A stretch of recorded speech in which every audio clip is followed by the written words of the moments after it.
And we are live here tonight, Tuesday night action in the Slide Job Racing League, heading to Texas Motor Speedway. Everything's bigger, including the action here tonight for the Sniper Designs 200. We welcome you in tonight in race number 4 of our Chase for a Championship here on Tuesday nights. Dawson Allen on the call. Joining me tonight in the booth will be Enrique Cucalan and Randy Payne. Will be joining us later on tonight. We look forward to having him with us in the booth. But focusing on tonight, we come into this race looking for an exciting round of racing, and what we've got coming up is we are going to have ourselves a bit of a show. So looking forward to seeing how these drivers are able to navigate this race, navigate everything that we got to deal with here with these hot temperatures and this hot track. Taking a look at your points standings as they sit right now. So we'll pull that up for you here so you can see it there. It is Stephen Maggio who has taken over the points lead after his win last week at Indianapolis. You saw here on BRN. Gabriel Dehari, second in points, still stays put, but Dane Cruz drops back to third. And you could just see this gaggle of cars. First through sixth, separated by just 10 points between the top 6. So everybody's really still got a realistic shot to win this title there. And then right there, 7th, Youssef Ghali. He's back 19. Doran back 33, Jurgensmeyer back 46, Cazzola is back 64, but you'll notice that I have the driver of the number 54, Youssef Ghali. His name is in red. The reason he has got his name in red is because of an incident that happened last week at Indy. So we're going to take you back quickly to a bit of a BRN race recap and take a look at what happened last week in that race. So we had an exciting race, a lot of cautions, a lot of incidents, and the ruling that came out after last week's race, there were 2 incidents that were looked at between both Youssef Ghali and Dylan Parker.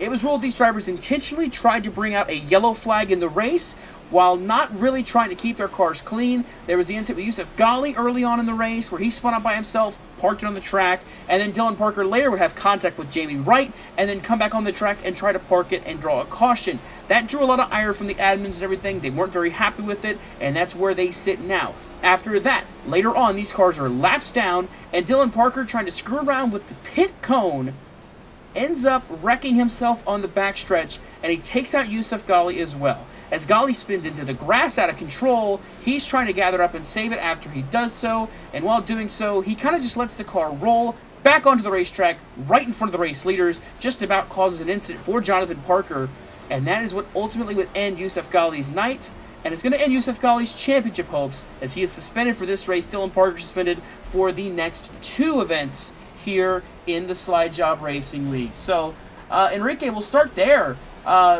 Stemming from that, 2 suspensions coming out of last week, including one to a championship contending driver. What are your thoughts on that as we get ready to roll here at Texas with just 3 races to go, a championship contender getting themselves suspended for a week? Well, you talked about it perfectly. I mean, you're a championship contender. I feel like, you know, the first incident with Youssef Ghali spinning out and almost having to get safe and then turning back around, like, you cannot do that when you're a championship contender fighting for the championship in a big league like this. And talk about the other championship contenders who actually did their race pretty well. It's, you know, Steve Maggio won his first of the season last week, and also at Indy, and of course Dylan Parker, the whole story with him and the video, just you just cannot do that when you're in the middle of the league race, and especially here on iRacing, like, it's just unsportsmanlike conduct for both those drivers. So the admins did a pretty good job, I would say. Of course, one suspended one more race than the other. Of course, we'll see Youssef back hopefully next week at Nashville. Dylan Parker suspended until the season finale at Homestead. So, but yeah, I think that sets a pretty nice precedent for what you're allowed to do, what you're not allowed to do. And I hope that tonight here in Texas that the drivers know that, hey, you just cannot mess around. We're in the championship battle. Go out there, try your best, and if you finish bad, well, finish bad, and finish. Yeah, and it's a big talking point for a lot of these drivers, just the conduct from other drivers, especially like Dylan Parker is not even racing for anything, and he was multiple laps down, just kind of out there turning laps. It was a problem for them there as well. With Youssef Ghali, though, not as strict. He's still racing for positions and points for this championship, but it's still something you don't, bringing out the caution. Careless driving is what is really considered to be the issue. Egregious incidents, I guess, is the best way to put it, is what got them suspended. Dylan Parker till the end of the season, and then Youssef Ghali until next week. But that's the killer. I mean, that's it. That's a championship contention killer for the driver, the 54. He had a great season going up until this point. Just this is what's going to end up being the end of his season. But reverting back to the positives, talking about the points position that we have right now, that we are looking at right now, as we look at these contenders that are racing for the title. Stephen Maggio, with that win last week, he has propelled himself to the #1 spot in points. He is now 2 points up on Gabriel Dahari for the points lead. Last season, we saw him come close, trying to climb out, but the issue was he started as a wild card. He started so far back in points he couldn't climb up at the end. This time, however, he made it in well, and he has got a shot to win his first title. Yeah, I talked about this with Ryan Bogey last week on the broadcast. The key word for these drivers, consistency, and you just cannot make a mistake right now because Stephen Maggio, because the other championship rivals, they're 2, 3, 4, 9, even 10 points back. And you can make that up with just a few positions out on the track, so not a lot of room for error for mistakes here from the drivers. And he's been consistent all throughout this playoff run. He hits a big test tonight in Texas Motor Speedway, though. He's gotten through half of the gambit. He's got another half to go. 3 more races, all coming at similar, mostly tamer tracks. You got 3.5 miles to close out the season. Texas, Nashville, Kentucky. It's going to be an interesting run to the end of this season with these tracks that we have, or Homestead, pardon me, not Kentucky, that we have slated scheduled for the run of this season. Another league runs at Kentucky at the finale. But just, yeah, it's going to be an interesting run. Of course, a pretty tricky racetrack here at Texas, and the 2 ends of the track very different. Not really a fan favorite, but really puts these drivers up to the task of having to manage 2 different corners. Of course, 1 and 2 being a little bit more flat than 3 and 4, but somewhere wide. Great tour has opportunities in the sense of you can go 3, maybe even 4 wide if you're brave enough. If you're feeling like wandering up, you can wander up and make it work, but we'll have to see. But yeah, I mean, like I mentioned, it's a 6-horse race really for this title now. Maggio is your points leader now. Gabriel Dahari, last season's runner-up. He is in second right now in points. He is 3rd fastest on track right now. Dahari's not looking horrible here for the end of this season as we're getting close to the end of practice times. He's got a good shot. You've got 2-time champ Jonathan Parker. He is top of the practice charts. He's 6th in points, 10 points back, but he's got a shot at getting this 3rd title here this season. But coming up at Texas Motor Speedway, this is going to be a big make or break for a lot of these drivers for if they're going to be able to contend, or if they're going to end up going home early and just kind of preparing for next season. So we'll see how it all shakes out for these drivers as we get ready to go into qualifying here tonight. We got a nice field, about maybe 30 cars ready to go racing, ready to qualify for this race.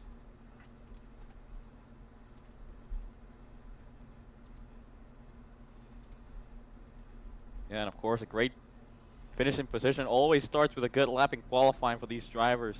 Next gen car, not really known for allowing you to come from the back to the front. We've seen a few cases this season, of course, with Dane Cruz. Usually doesn't qualify well, but we see him at the front once the checkered flag flies. But it's really important to set a good qualifying lap here, especially at a track like Texas.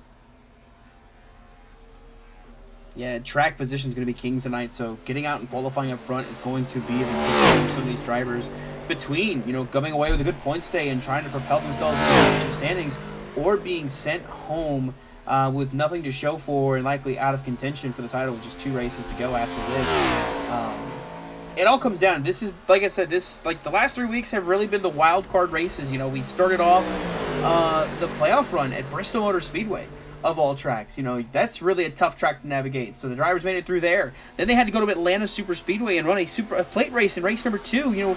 Really the wrench in the plans for a lot of drivers. And then last week, Indianapolis, the biggest wild card of them all because of how different Indy runs than any other racetracks. So we made it through that gambit. Now we come back to the true test, a normal 1.5 mile track like Texas. You're going to have to make it stick and make it work tonight if you want a chance to win the title. And right now, it looks like Andre Robinson is fastest, and Gabriel Nahari, first qualifier of the playoff drivers, second fastest. Gabe Gazzola, Jeffrey Armistead throwing lap times up there now as well, as more drivers putting in lap times. Jaden Hopp now goes the top of the board. As we continue to watch Austin Dorn in the 52 machine. Not out of the playoffs. He's still in the championship contention, but 33 points back. He's going to need a lot of help if he wants to contend for this title. Yeah, and you talked about the championship drivers. One driver that I'm really taking a look at tonight is Bryson Bird in the 53. This is in Texas, the fourth fastest in practice. Just set up a 30.54. Not really going to put him in the top four. I like his practice, but also not going to be that bad. 53 team. Talking about practice, we're watching good old JP, Jonathan Parker, currently fastest in practice. Can he go fastest in qualifying? Talk about a year of resurgence for JP. 3 wins on the season coming here, winning at Kentucky, then winning at Iowa, and then picking up the win at Darlington as well. He has been on a resurgent path. He has been just fighting and clawing back into the top, and he's been doing a really good job. 6th in points, 10 points back to Steve Maggio for that points lead, but he is nowhere near out of it. He goes second fastest there, 30.346, just barely slower than Jaden Hopp. Talking about all season, could this be the year? Could he break through and, kind of clear his name of wash status and take back into the championship? And there's a driver that can do it, Jonathan Parker. He has the experience. He has been through this twice already. Let's see if he can do it a third time this season. Currently set a 30.46. Currently best for P3. Yeah, P3 now got bumped by Stephen Maggio, who ran just 2/1000 slower than Jaden Hopp. Shows is 30.327, so it might be just a slight bit slower. So as JP will park. Jonathan Jurgensmeyer in the 00 machine as he makes his way around the racetrack right now to qualify. Was mentioning too, though, Jonathan Parker is the only driver who's had a resurgent year and is also in contention for this title. How about Bridger Olson? 5th in points right now. He's just a point ahead of JP. Bridger Olson's had a fantastic season as well, and he's looking to close it out here these last 3 races and trying to get that first title. Bridger is definitely one I'm going to keep my eye on the next 2 races. He has had a great season. He has overcome so much this season after what he had since that season 9 runner-up in points. Could this year be his year, or are we looking at another Denny Hamlin type driver that just can't quite get it done?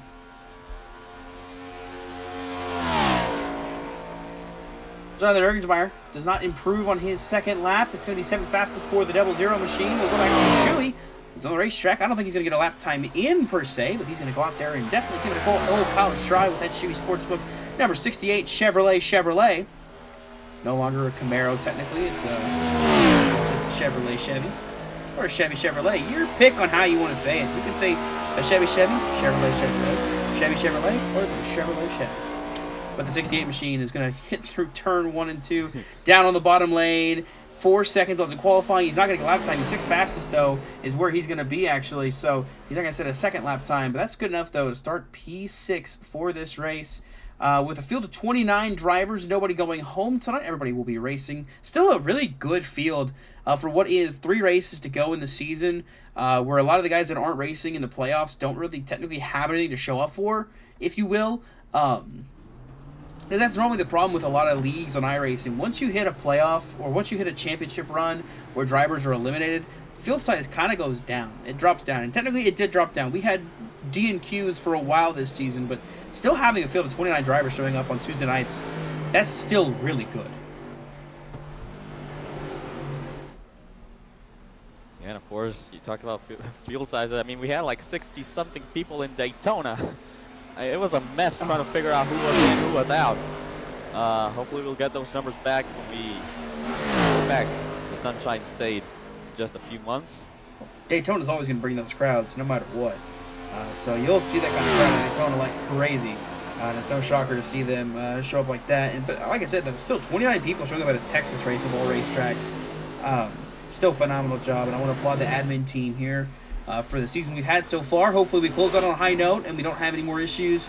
Hopefully we can have this season complete itself and just, have some good runs, get some races in. that are going to put on some good shows for us here on BRN. And give the fans at home something to watch, something exciting to cheer about. Whether they're cheering their favorite drivers or just cheering on anybody that's going out there and putting the fast lap times up, like Gabriel Hari, who goes fastest here in the warm-up. Of course, the warm-up has become kind of redundant. Warm-up was basically for DNFing cars or DNQing cars to be kicked from the session to get the field kind of sorted out. Of course, there's provisionals that go out for the top 25 in owners in the point standings, as well as provisionals that go for drivers that are sponsored, drivers that are past champions. So it takes a little time to get the field set up. So that's why we have a 5-minute warm before the races. We don't need that with no DNQs. So just 5 extra minutes of practice for these drivers. Get out there on the racetrack, get some extra laps in, and just get some more prep ready to go for this race. See Michael Kruger, Brett Bennett, 2 teammates from Circumference Ultimate Motorsports Racing together, heading into turn number 3. Mikey still hunting an elusive first win here on Tuesday nights. It has been a rough go for him. He has had a lot of races come close and then just, not able to break through. Yeah, not only him, but for the whole team as well. Circumference Ultimate Motors was just not in their shape right now. Of course, we saw the finish at Talladega a few weeks ago. They had that race ultimately won, but last lap contact between Oscar Regal and Jeffrey Thompson took them out of contention. That's what allowed Gabe Gazzola to sneak through and get the win at Talladega.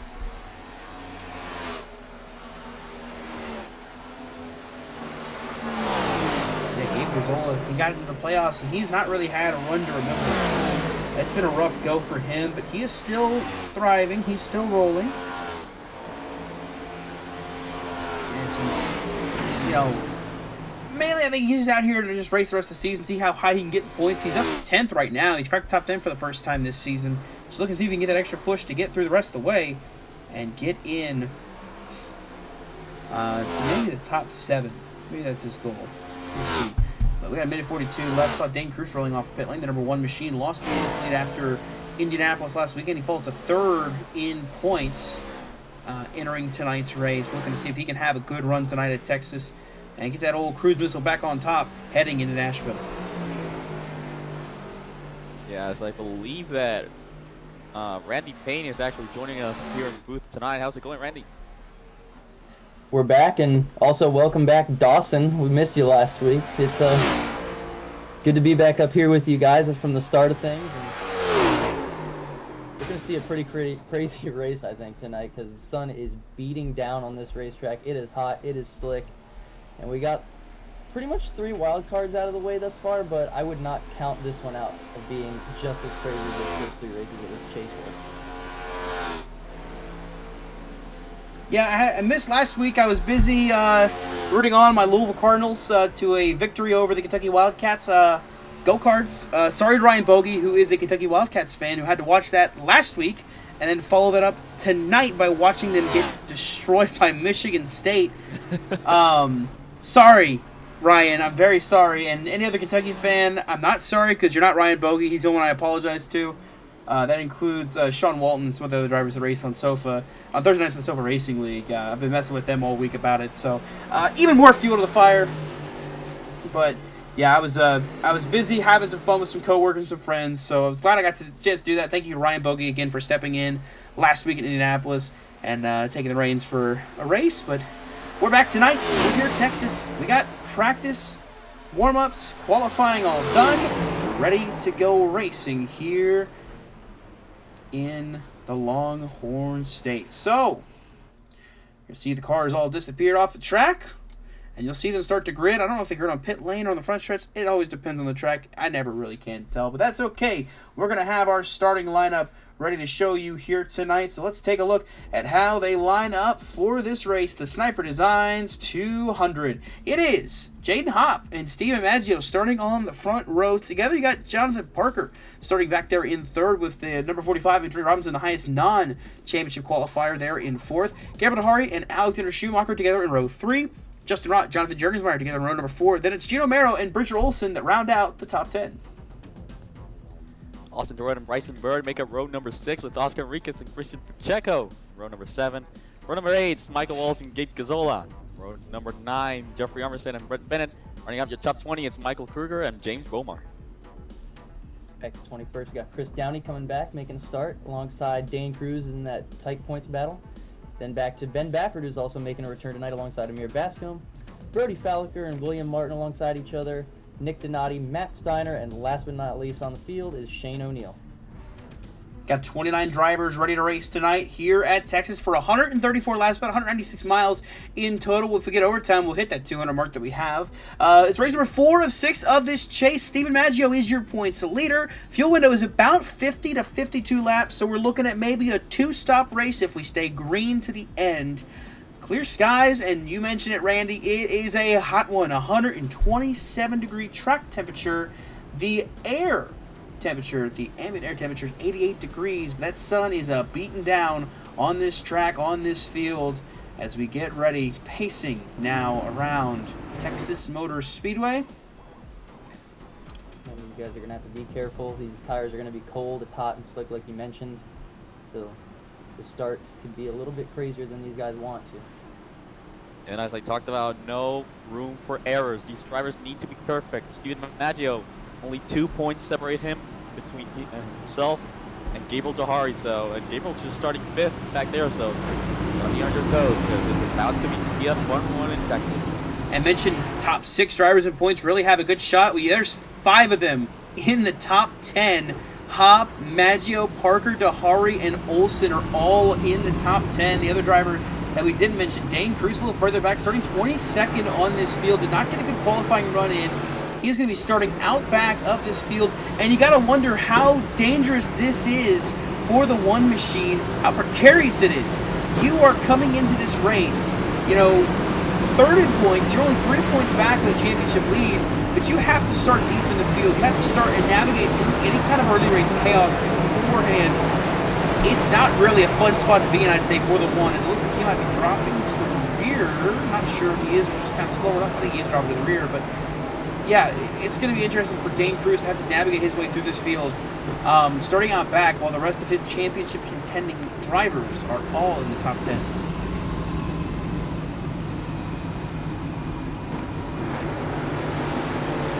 Still making their way through that big banking there, and turns 1 and 2. Over top of turn 2 is the hotel view up on the roof. You can see all of the racetrack. I don't think anybody's allowed on the roof of this hotel, but we are with the camera. That's what we did. So we're up here.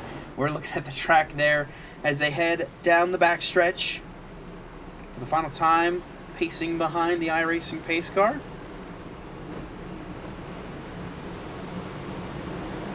First 3 races of this championship hunt came in some wild card tracks. Bristol to kick it off the short track. Then we went to Atlanta Motor Speedway, a super speedway style race. And then last week we head to Indianapolis Motor Speedway. Steve Maggio, your most recent winner. Bridger Olson, Jaden Hopp have also scored wins in this playoff run. We'll see who takes it home here in Texas and wears the cowboy hat of victory. As they head through the tri-oval, the pace car dives in. The green flag is going to fly. We're racing here in Texas.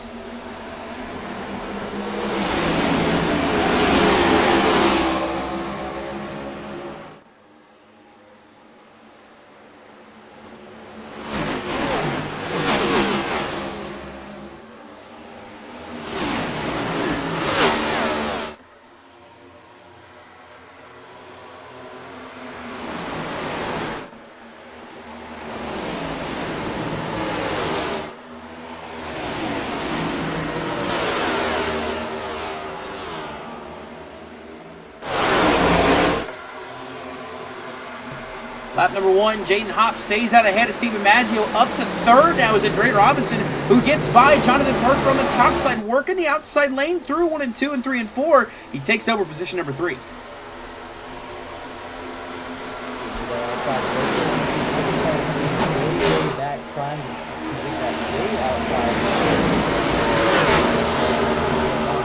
Not really where you want to run.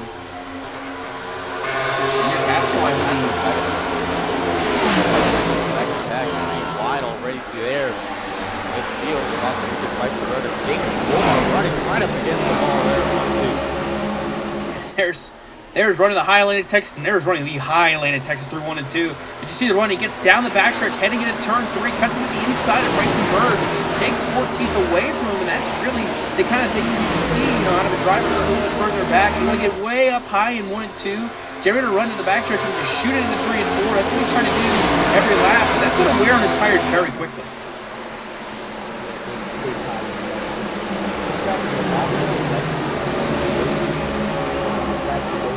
suspension, but turns 1 and 2 will heat your right front tire up big time. Cutting inside. Oscar Enriquez. 56 machine the outside lane there.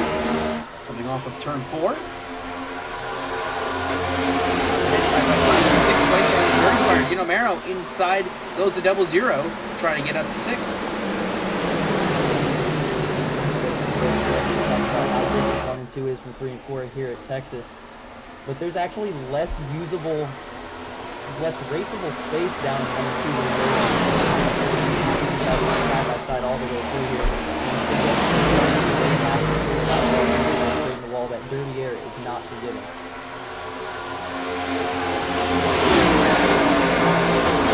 You don't really want to be in the wake of somebody off of turn 2 in Texas.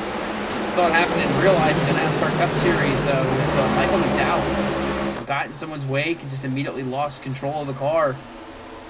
I know dirty air really isn't as strong like that in iRacing as it is in real life, but it's still a factor. Dirtier air is still a thing, but someone that's working up in the field right now in the outside lane, it's been Gino Mero. He's been working it now on the top side. He's up in the top 5. And he's now chasing down in Ray Robinson at 45. Trying to get a chase for that spot. Yeah, good run to start the playoffs.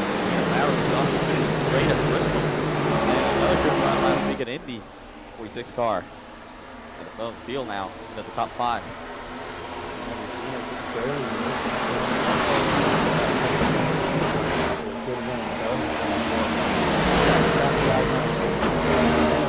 Coming into these chase, even though he's not in it, he's wanting to end the season on a high note. Yeah, once you're eliminated from championship hopes, once you're not racing for a title, all it becomes now is just win. You just win mode. And Gino Mero has definitely shown the speed and the ability to go out and compete for wins. It's just a matter of time for him when he gets it done. Not really an if, in my opinion. It's a win. He gets it done and finds victory lane. Could have been tonight. Could have been Texas. We'll see. Up to 5th right now is up front. Battle for 2nd. Here comes around the corner to the inside of Steve Maggio. Tell you what, Maggio had a really good run off of turn 2 last lap. Got really low. Steven didn't have a good routine. A lot better than Jaden Hopp is. Ooh, back in the back, James Moore smacks the outside wall, losing a little bit of momentum there.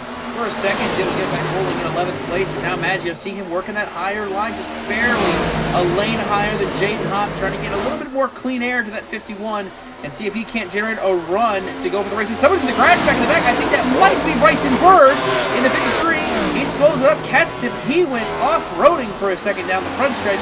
He gets back going right ways. We stay green. No issues there. We'll see what happens off of turn number 4. Take an expedition.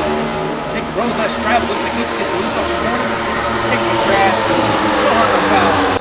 He gets back going with this field. Pass for lead has happened. Oh! Jordan Meyer!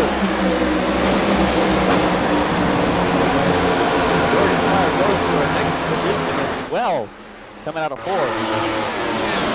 Gotta jump back and see what happened to Jurgensmeyer. Same thing, gets loose. I don't know if he got help from Doran, but another driver that takes off and decides to go lawn care mode. He gathers it up, he saves it. We're still good somehow. We're still green. We might be 3 wide a little further back. We were for a second, back 2 wide now. It's James Beaumont at the 15. That was the mix of that there. As drives, oh, Beaumont! He's going through the grass. Oh, a 3rd one. And this is where the tire wear starts to kick in. It's slick. He's still fighting it, but he's going to save it for now, maybe? Wow. Yes. Hangs on to it. We stay green. Battle on for 2nd. Jaden Hopp now fighting Andrea Robinson on the outside lane. The 45 trying to take 2nd place away from the 81. Maggio has the race lead now. Mero is in 3rd or 4th. Pardon me. Battling with Jonathan Parker to his inside. And the sketchy thing is going to be if someone loses it from that top lane and cuts back down to someone's inside. That's going to really stack this field up if something were to happen. Yeah, that Lucius is only going to get worse from here on out as the tires start degrading. Through all of this, while we're watching this, is something that I don't think I've seen done here off of the Texas.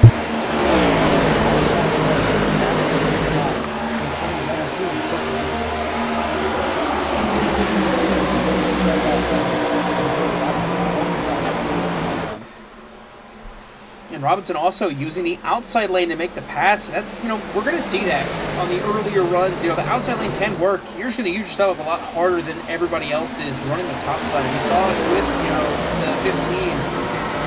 James Bowmore sliding there off of turn number 4. He is going to be miserable the rest of this run until he hits for the first time or gets a caution to come out to get a stop. Gino Merrill's an underwriter working the outside lane. Really around the top 10. Just a lot of guys starting to struggle here. Austin Dorn going by on the inside lane. There's Alexander Schumacher back behind him, and Knight is he back there as well. Basco going high, Bennett going higher. They're just trying to find a line to run and trying to see if they can't generate some momentum down the straightaways. Basco going to go to the inside of Enriquez. That's a battle for 11th place right now. Raising Canes. Chevy. Clear. Enriquez ahead. Schumacher and Watt side by side down the front stretch. They battle on for 4th place. It looks like Robinson's going to have some pressure coming from Jaden Hopp entering turn 2. Hopp trying back to the inside of that number 45 machine. You just hear it. A lot of these guys are starting to test out how much throttle they can use off of turn 2. You see that big move to get inside. Yeah, got to the back of the 48 there, just light and tiny little bump. Try to go 2 for 1 here. Gino Marrow. Ooh, bobbling loose both Marrow and Dahari. Oh, Brett Bennett's in the grass. Oh. Once again, couldn't be the first in doing something, so he has to do it later on than everybody else. He goes to the grass as well. The 4th driver to take some off-roading classes here at Texas. But Parker gets back into the top 5, passing Gabe Dahari. Gabe Cazzola a little slow on the bottom lane there. I think he got loose on the exit of turn 2. He gathers up Michael Waltz, sneaking in ahead of him right there, a little sideways. Remember these two battling for points position as well. They're back in 10th and 11th in points. Third position matters for them. Another driver to the grass is Oscar Enriquez. He gets off-roading as well. They've all been good so far. Knock on wood, they continue to stay good at saving those race cars that get off in the grass and are able to maintain. We'll see what happens, but right now... Enrique still loose. Still loose, still hanging on to it. Michael Walls diving to the bottom in front of Wrightson Burr. Enriquez just trying to hang on and not take anybody out here. Everybody's trying to not be the caution to stop this race from continuing on. Like I said, they've all done a good job so far. Everybody's really... You know, where they lose it, they're still able to hang on to it enough to where they save it, they fight it back, and they get back rolling in the right direction. That's what these drivers are working on so far. But talking about drivers that are moving forward, we got the number 90 machine, Amir Bascom, starting at the top 10. He started all the way back in 22nd for this race. He is now in the top 10. Great run going so far for him early on. Dane Cruz now up to 12th place. This number 1 machine been stern and steady, and he finds himself close to a top 10 position, trailing teammate Bridger Olson, who's also looking to get in the top 10 after falling out.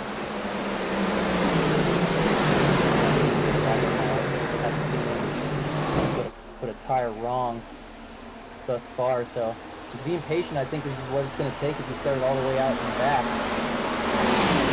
Patient, because, you know, naturally guys will make mistakes and will stop naturally, so I think that's what we're doing right now. Battle on for 7th place. Justin Watt, Austin Dorn side by side. Watt, a really impressive crossover. He went high on the in turns 1 and 2, and then shot right down to the inside lane on corner exit behind the 52, then under the 52, and he completed the pass so far. Doran trying to make the charge on the outside lane stick. As they head back into turn 3, Doran's going to hang on to 7th place. He's up ahead though. Gabriel Dahari starting to reel in Jaden Hopp and puts pressure on the third.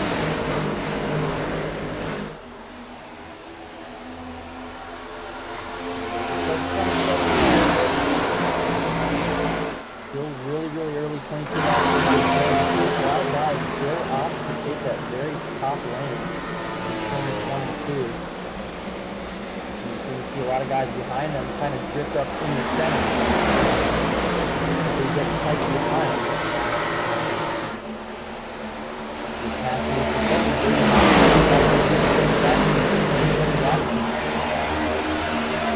Succeeds. Dahari wants to follow through, but hit by that 45 as well. Robinson trying to hang on to it here, but on the top side, he's going to have to struggle. Dahari on the bottom lane trying to put the pressure and get by. Further back door, really going to the high side as well. Down the back stretch, staying with Amir Bascom, who's staying very much attached to that high side through 1 and 2, and now 3 and 4. Bascom was making some really good progress through this field. Cracking the top 10 and looking out to pass Justin Hunt for 8th.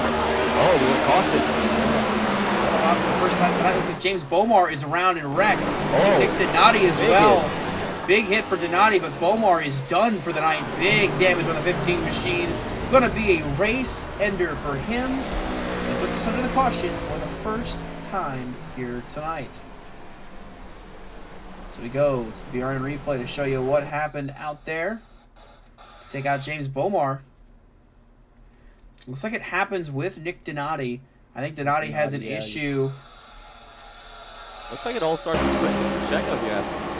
Yeah, Pacheco, he got rear end damage there, right there, the 93, up the track. He pounds the inside wall, and Bascom does the same down the back. Let's see what happened to Pacheco, because Pacheco looks like he has some rear end damage. He's just slow. No, he's just slow on the apron. Got loose. Pacheco got loose. It doesn't look like Donati gets contact, but at the same time it looks like he gets some net code contact. Almost loose. There's Pacheco checking up. Oh no, Donati was loose before. No, Donati got loose right on the exit and just up in. Yeah, nowhere for James Bomar to go. See it right there. To be perfectly honest, I'm surprised we haven't seen that yet out of someone overcorrecting, just with how loose it is here today. And the way these cars set up, the amount of shock rebound they have is on these fixed setups, it's just almost like they want to save themselves, but it's just natural instinct to re-correct the car. It's very odd of how that happened just so late in the corner. Yeah, it looked like it was exited the corner there for the 93. It takes him out. Bomar nowhere to go. He gets taken out in it. Steven Maggio leads the field off of pit lane. He wins the race off pit road over Jaden Hopp, Gabriel Dahari, Jonathan Parker, and Austin Doran, who's able to jump up to 5th place. Gino Mero drops back to 6th. And Dre Robinson all the way back to 9th place. Bad stop for the 45 team. I don't know what happened, if they maybe missed their stall. I think he did. Go back and see here on the BRN replay what happened to the 45. Yeah, he Not slid. a good last few laps. He slid through his stall, Ready. tried to get back, did not get back. Oh, he got back far enough, it looks like. That slide through his stall. That slight delay cost him about 2 seconds, and that lost him about 3 or 4 spots from maybe even more from where he was at. So staying on pit road. 6 spots is what he lost. Slick pit road, hot surface.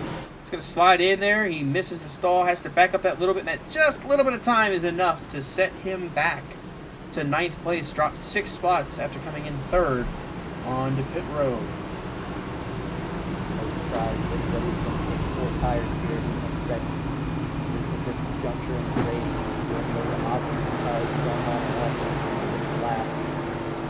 I'm sure the tires were probably pleading to be taken off these cars by this point.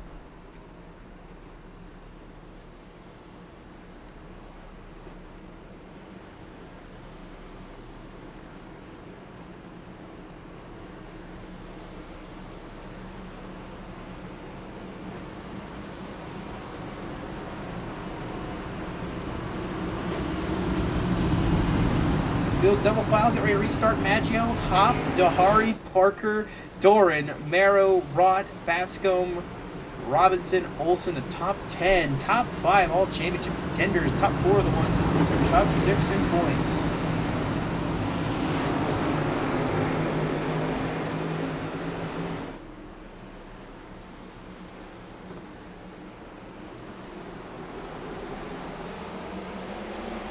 Green flag. Big jump for Maggio.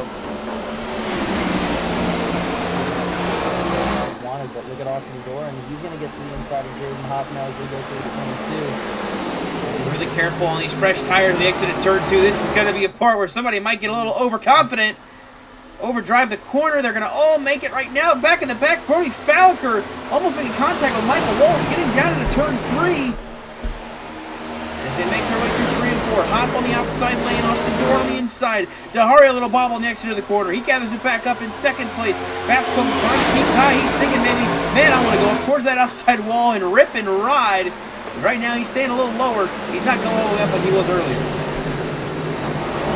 All championship contenders, Gabriel Dahari trying to hunt down Steven Maggio. These two finished 1-2 last, or 1-3 rather. Down for that spot. Rory Fowler created an issue in the back, almost lost it. Up the racetrack he goes. Gabe Gazzola made contact. He blinks out, blinks back in, blinks out, blinks back in. He's back on the racetrack just ahead of William Martin as he got to his inside. Fowler, I think, got loose in the exit at 2, got stuck middle 3 wide, got shoved out of the lane by Gabe Gazzola. And finally, he finds himself resting at the back of this field. Meanwhile, up front, battle is on. Parker just about got loose there, almost made contact with Austin Doran. That's for 4th. Into the back there for Michael Curry, man. This is going. A lot of drivers getting loose right now as we get a pretty tight battle there. Justin Run, Peter Maurer. He knows he had to fix on the last caution, so that's why he's all the way in the back. All over the racetrack in 1 and 2. It is just amazing to see all these guys making these different lines work. I really didn't think that we were going to see a lot of that. How is the track working right now? A lot of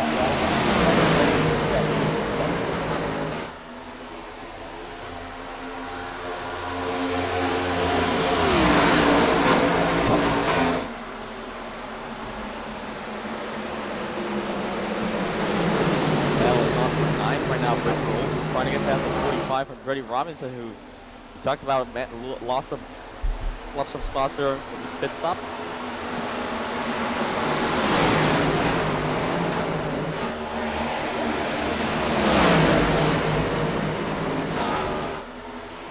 kind of catching the wall there.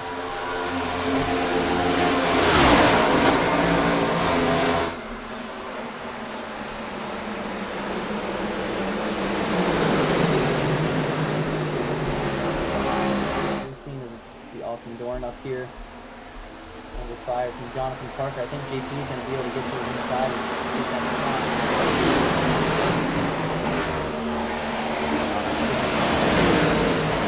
Get that. But here comes Doran using that momentum from the outside groove. Hung pretty dead even there through 3 and 4, but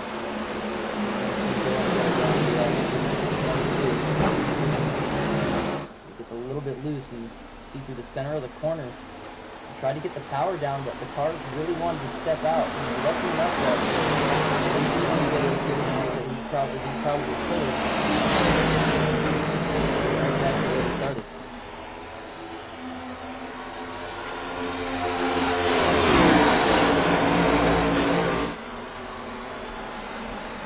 Top 5 really about settled in now as the battle heats up for 6th place. Ron holds it, Merno chasing behind in the number 46 machine. Amir Bascom right there is in 8th. Working the outside lane, catches the wall just a little bit. That's good, okay.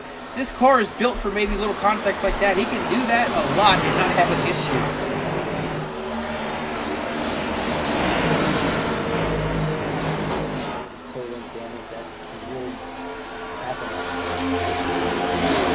Oh, caution down, wreck in the back. We got trouble.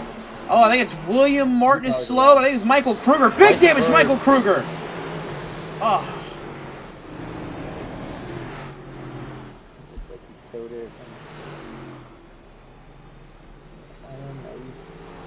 Kruger is still trying to get going in the right direction, but I think he's got some heavy damage. Maybe. Just trying to fight that. Repairing some of that damage. Take a look at the BRN replay. Show you what happened to Michael Kruger. I think he got black flag action is what it was for going into pit lane is what it's showing as. That's why he was showing a black flag. We'll take a look at the BRN replay and you'll see what happens here. Starts Bryson Bird, number 53. Gabe Zolak's right to the 18, gets loose. Yeah. Bird has to check out nowhere to go. And then Pacheco gets in the wall and then Kruger gets back on track, loses it down the apron, has to slide it, and Oscar Enriquez shoots the gap and just misses it. About as close as you can get.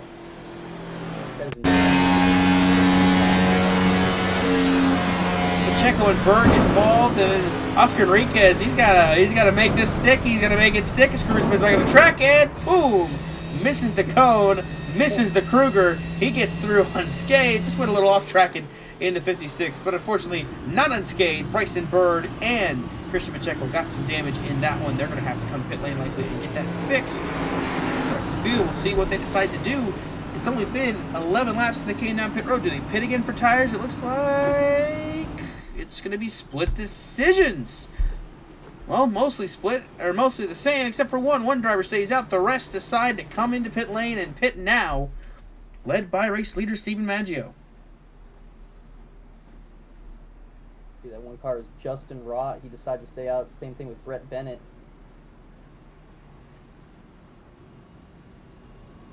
I have to keep an eye out on these pit stalls. Saw the 45 overshoot his stall on the last caution. Looks like everything made it safe this time around.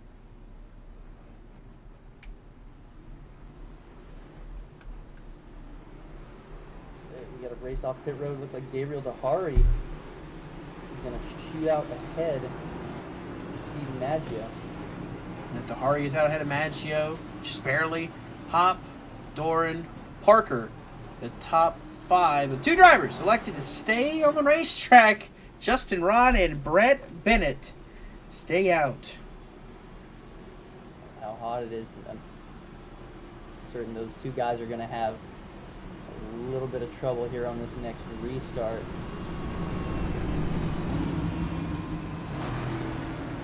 This is, I think, the second consecutive week that we've seen Brett Bennett try an alternate strategy, staying out during one of these cautions. It worked decently last week at Indy. Kind of stayed up in the top 5 there for a bit before falling back, but with a track like Texas and the temperatures being so high right now, I don't see that 47 staying out there for a long time. You got to remember, we're this late in the season. You're going to probably see a lot of these guys go for some more aggressive strategy plans than we normally see. So we'll see if it works for them. If they can catch a string of yellows here that could work in their favors. They just do not want to be the yellow.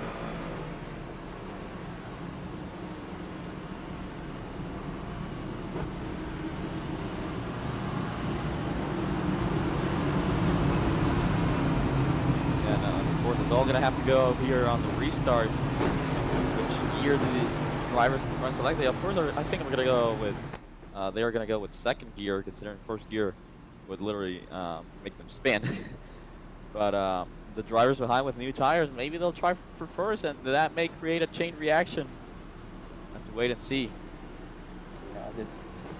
Going into this race, I was thinking we were going to probably see a mirror image of the race we had at Kentucky earlier this season, and the top lane was just not getting good restart production on those tires. It was hot and slick, kind of similar to today. So we'll have to see how Brett Bennett handles this restart.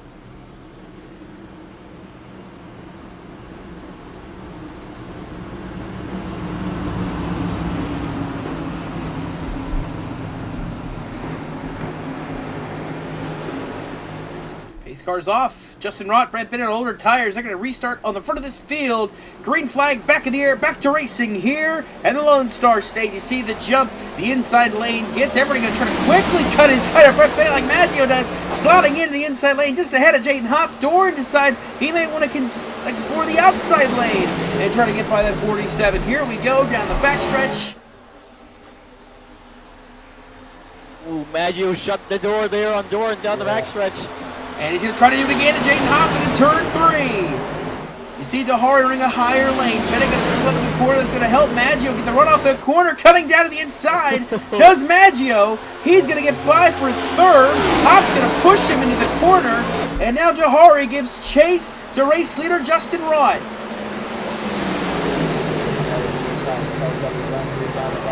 You see Rott just kind of slip up very Oh, Maggio wasn't clear. Maggio trying to pull in front, did not get clear. Bennett gives him room, and he's given a lot of room now through 3 and 4. What a save. These guys are on brand new tires, and they're thinking, yeah, we'll race race really hard against the older tires. Whoa! Austin Doran chases it! Holy hell, what a save, Austin Doran! Wow. And Brett Bennett's still hanging on to third. For dear life, he hangs on to third. Third time it looks like. It doesn't matter. Take care of the stuff for now because all these guys behind him are starting to make mistakes. And they're not done yet. Side by side, they go for fourth, just behind the 47 of Brett Bennett. Entering turn one, Bennett goes way high, gonna lose it up the corner. That might be what Maggio and Hop need. They're both gonna clear Bennett. They're not gonna clear each other. They'll stay side by side as they head for turn three.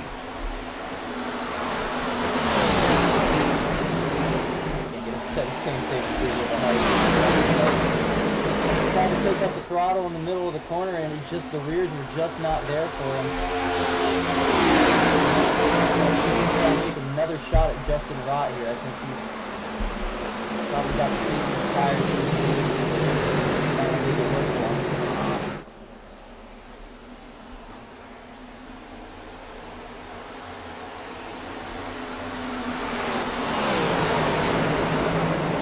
Still trying to hang on here as Almari has the edge. Coming out on the floor as Rod gets loose.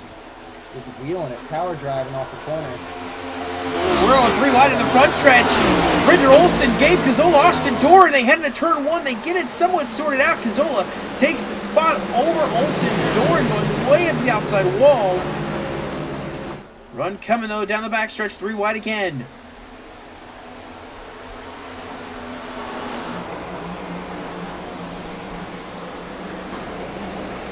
Starting to see it here in the air. Be it back. You see it big and hot.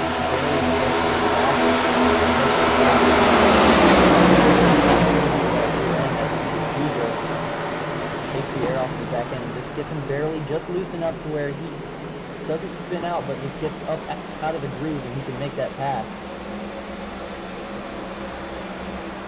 Just fighting back.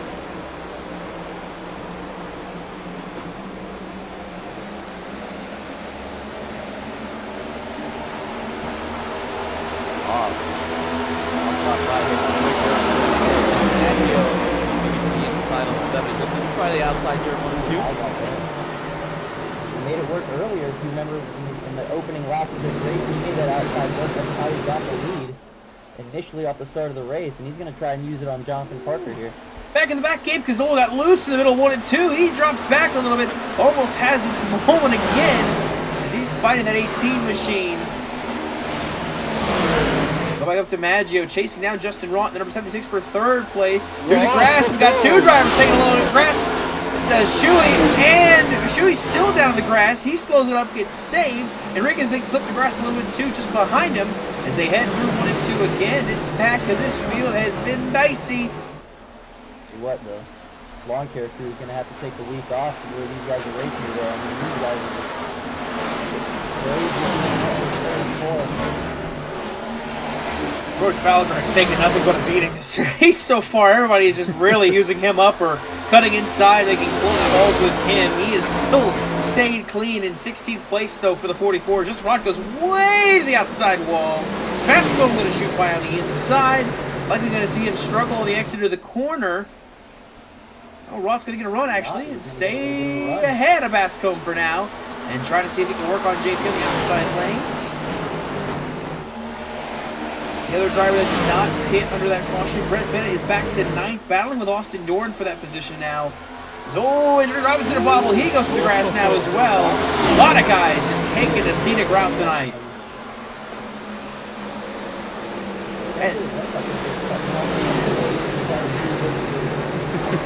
Probably.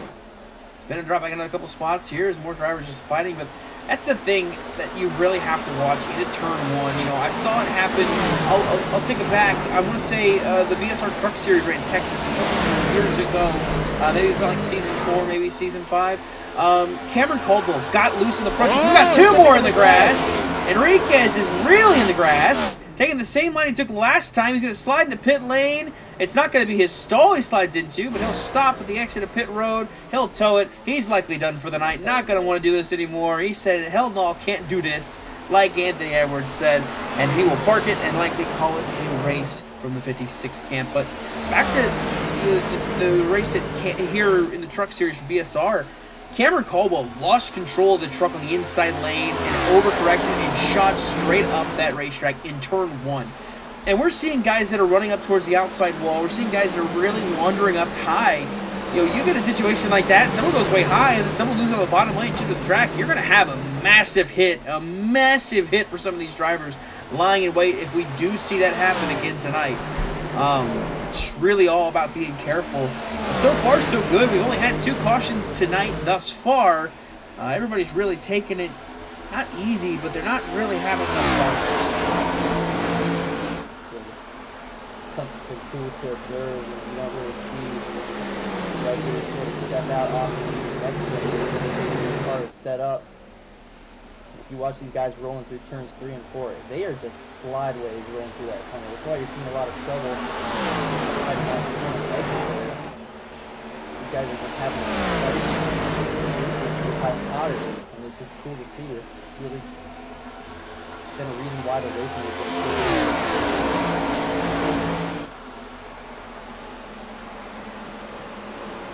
Yeah, and Dawson's talking about how we only had 2 cautions, but we've seen things happen here on VRN, so don't jinx it, Dawson. Yeah, no, So we've been so clean so far, which means the back half of this race could very well just be a bunch of carnage and destruction and drivers that aren't able to handle the cars and having problems. That's what I'm expecting for this race. It's gone really clean so far, just waiting for the other shoe to drop and it for further to hit the fan. But so far, it's been good. Knock on wood, it's been pretty good so far. And just look at this top 4 right now. You know, we talked about coming into this race, the top 6 in points were going to likely be those ones competing for the championship. They're all in the top 10. 4 of them are in the top 4 right now. It has been that kind of race and that kind of season for a lot of these guys, and they're really turning it up now. But, I mean, I mentioned Dahari, you know, the bridesmaid last season. He's doing a really good job leading this race. Jaden Hopp coming in rookie season. Winner at Road America earlier this season and winning Bristol to open this playoff run. He's done a fantastic job this season. And right now finds himself with a chance at the championship, running second at Texas. We mentioned Maggio. He's been super consistent, got his first win last week. He's doing great. And then Jonathan Parker, resurgent season he has had, finding himself 6th in points, only 10 points back. But he's got a fight coming. Here's Amir Bascom looking to spoil the party. Into 4th place goes the 90, and now setting his sights on Steven Maggio. He is rolling in this 90 machine. We have a smaller field tonight, so that's one thing to keep in mind. Green flag run, but I want to go back to the top of the big top. He's had a really, really good run in the playoffs, and I don't want to jinx him here, but as this stretch has gone on,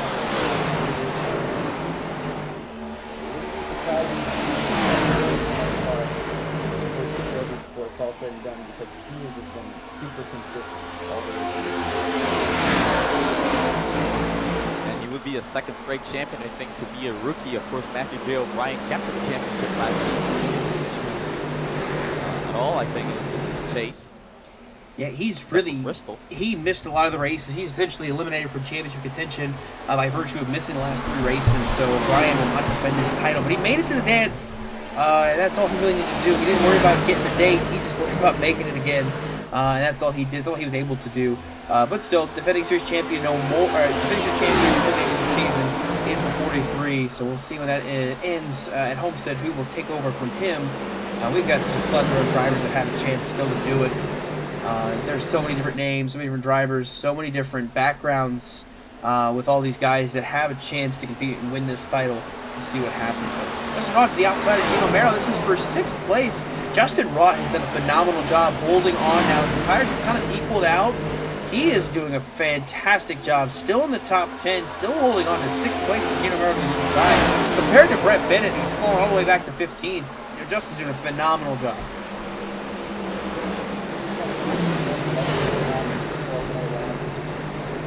Tires, and obviously there was some yellow flag laps in between there. But yeah, still really good job. Doing it on the outside. Got to the bottom there, kind of got under attack this whole run, but he did a really good job. as the season has gone on. There's another one of these drivers. I'll get that pretty big off the list here pretty shortly. Talked about Rock up in front. That was fourth now on the way with Jonathan Parker trying to get back past 90th and near Vasco. Vasco's really getting these runs on the exit of the corners and really helping him. He's clear for a second, heading back into turn 1. JP is going to shove it in the bottom lane. Vasco goes a little bit higher up there. He looks like he's going to maybe clear entirely and hold on to position number 4 for now. Vasco does do that, so he'll take over and lead that outside lane, getting up to 4th, and he's setting his sights on Steve Maggio, who holds 3rd, looking for a podium finish here tonight. He's in Vasco.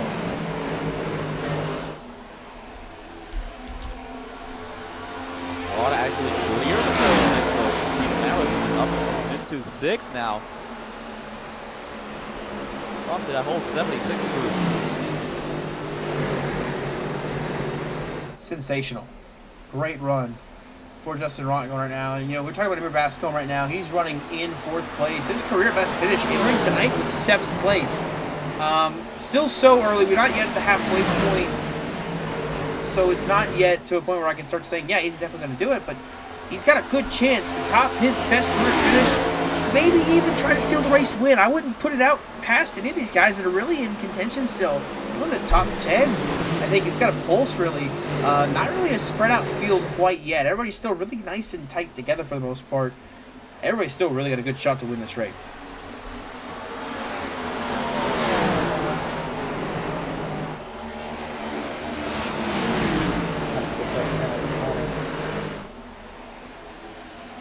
There, like we said earlier, we just kind of try to get on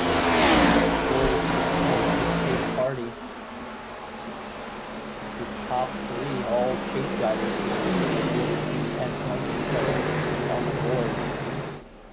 If you look up and down this field, all of our chase drivers are relatively running within the top 10 range and down the board, not much more. Down 20th.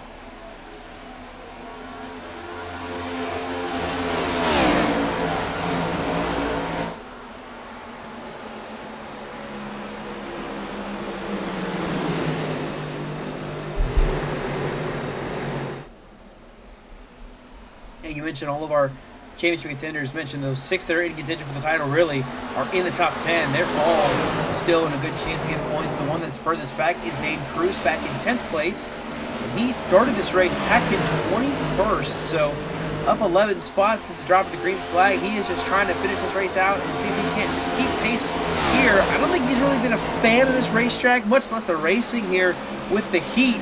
So he is just kind of just trying to mind his own and get to Nashville, get to Homestead to finish out this season. That's Dane's goal. And just trying to put himself in a close spot at Homestead.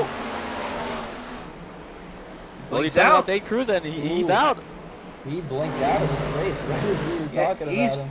completely blinked out. He's not reappeared yet. He's still showing as he's out, disconnected. Huh. I don't think I've seen that before. Did it say that he's disconnected? Yeah, he has manually disconnected from the session. Manually disconnected. Wow. Unreal. Interesting. Not having a bad night, he may not have a great night, but Yeah, and still had plenty of time as we just now crossed the halfway point of this race. I mean, he still had plenty of time to really, you know, there could have easily been more problems for Dahari, Hop, Maggio, and Olsen and Parker. Man, that is a baffling decision. Yeah. And this is going to put it... Yeah, that's going to likely end his hopes for the title. Merrill gets by Justin Rott. That's for 6th place. Oh, contact! Merrill! And Rott contact. Merrill up the track. Rott gets by, but here comes Olsen and Duran coming up now. This is going to be for 6th place. Here comes Bridger Olsen. And all that began when... all that began when Gino Mauer blocked Justin Rott all the way to the inside down the backstretch. Rott not a fan of that move And here comes Austin Dorn now trying to make it 3 wide. Dorn going to center the inside 3 wide. They go into turn number 3. Inside Dorn, Olsen in second. On the middle lane, they fade back. And now Gino Merrill's got a good shot at Justin Rod. Heading through 3 and 4. Does he maybe run him a little higher up the track? No. Rod bobbles. Dorn bobbles. They stay clean. And we are still chugging along here at lap number 70. This time by Merrill trying to clear Rod again. As Dorn takes 6th, Olsen is 7th, Merrill is 8th, Rod is in 9th, but Rod charging back on the outside lane. Each other. Nothing is over yet. Oh, not by a long shot. These two are going to keep racing each other all race long, I'd say. They're going to be stuck at the hip. Justin just got the wall, got a little bit of damage on the right front end. Yeah, he has cleared the 46 so far. And now he's in a position to block if he chooses to block. Oh, left the racetrack. Dorn had a moment. No, Rod has a moment. And Merrill going to get by up front, pass for second. Maggio passing Jaden Hopp as well. Parker getting by Amir Basco, not quite clear the 90 machine. Really going to run him up high. He'll clear. Maggio to second. Parker is up to 4th. Drift starting to fade even more from where it was at. Now 35 laps into this run. Probably about halfway through this run, I'd say. So now these guys got to start thinking about when are they going to make that pit stop, because it's looking pretty much like we might see a green flag pit stop, although I don't know if back in the, the bottom part of the top. But there's a very good chance that we're going to hit green flag pit stops, and we're going to hit them pretty soon. Yeah, we're coming up on about 60 laps to go, and here's how it looks for these drivers. So for Justin Rott and Brett Bennett, it's going to be a stretch to make it on just one stop. The rest of the field, they're going to make it on one stop, no problem. It's just a matter of when do you pit. And you might see some guys kind of pit a little bit earlier in the window. Once it opens up, they'll pit as soon as the window opens up, maybe a little bit later. And some guys will run it as long as they can to make it to the end of this race. 61 laps to go this time by. The window's about 50 to 52 laps. So, that's going to be another, 11 laps maybe for these drivers. So they'll make it to about 48. So they can run just a little bit longer than that, or they can run as long as they, it's going to be just about when they decide to pit. If they pit early, if they pit late, that could be the difference between winning this race or going home. And just being empty-handed. But shout-outs here, new to the top 10, looking up on our ticker. How about Brody Fowler? This 44 has been put in the grass, put in the wall. He's been all over the place. He's been shoved out of the line. And now he finds himself fighting with Jonathan Jurgensmeyer for 9th place. What a run and recovery by Brody Fowler in the 44 car.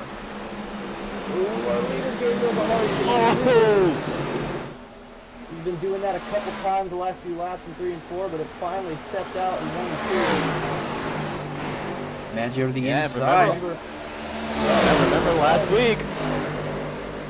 Last week, Gabriel Jahari was leading, and suddenly the car got loose, and it got around from him. Early in this run, he really lit up the right rear tires.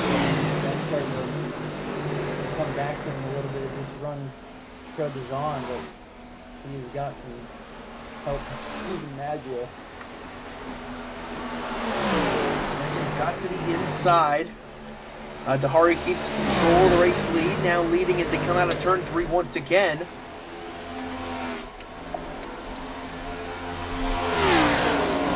And Dahari is still looking for a win this season, I believe. Yeah, he still hasn't won yet. Last win came last season at Homestead. He's just trying to win this race is what he's doing. Because he knows that could be the difference, having to win a race here in these playoffs for winning this title. That's what it's feeling like.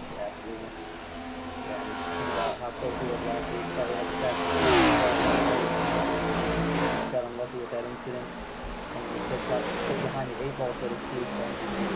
Also, thinking about Steven Maggio, who just took over the 26 because he took that win last week. He's wanting to do everything he can to get this win knocked off the list. Better his coach for that title because he is right there. Oh, we got a caution on the racetrack. Whoa. Bryson Bird is around over, I think, in that should be turn 3. Maybe turn 1, actually. Pardon me. He's going to tow it. Oh, whoa, whoa! Jonathan Parker just wrecked under caution! Oh. No! What on earth happened to the 48? He lost it in turn 1. Oh, man. Oh, no! Very, very weird. Let's see what happened there. We have to go Just back. trying to miss Bryson Bird. So we have to see what happens to Bryson Bird. Bryson Bird, he's by himself. He's a lap down. And he just loses it off of turn 4. Goes through the grass, and when he winds it back on the pavement, just loses it. Comes back up the racetrack, pounds the outside wall. Big hit for the 53. By this time, you're going to see the lights flip on. The caution is out well before the field gets around here. And here's Jonathan Parker. So here's the 48. Coming around. The 53's already towed. He's not trying to miss him. Whoa, wait. Maybe did he catch contact with the 53? That's very... Because on my end here, it's not looking like Bryson moved, but he may have received his contact. He doesn't... So Bryson doesn't move. That almost looks like netcode contact, though, between the 48 and the 53. So you'll see it right here. The 53 is still up against the outside wall. Well up against the outside wall. Has not rolled and is towing away from the accident. And right here, you'll see the 48 come by.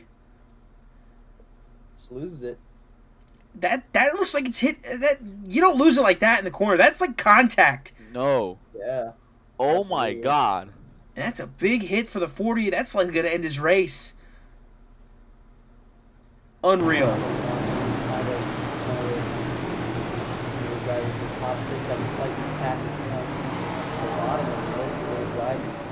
-10. So our leader, Steve Madger, And- is going to hurt him big time. Yeah, 2 of the big 6 now with issues. We talked about Dane Cruz disconnected, and now Jonathan Parker, a victim of that code.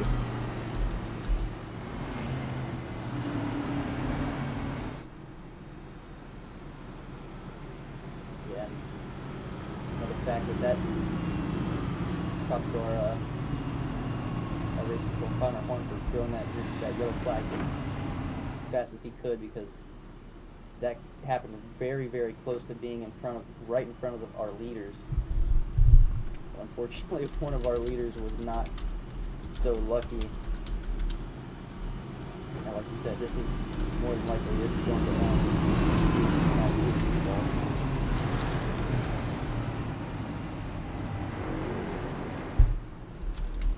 We're doubling up here.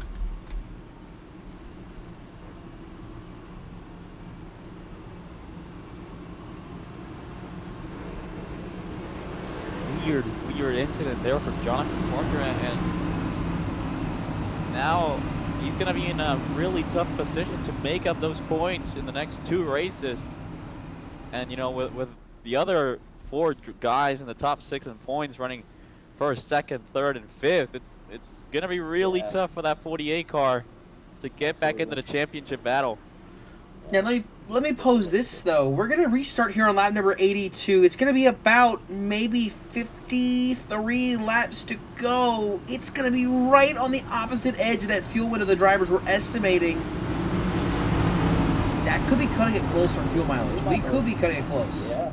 Yeah, and we saw last Thursday in the Silver Racing League a fuel mileage race, which ended up seeing Isaac Smallwood capture the victory there in Kentucky, but could we see a similar scenario here tonight at Texas?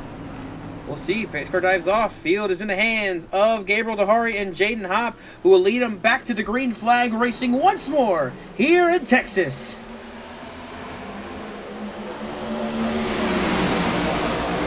Very close to switching lanes there in the back. I don't know if you guys caught that, but still side by side for second on back. Hopp hangs on right now. Maggio still fighting hard on the inside line.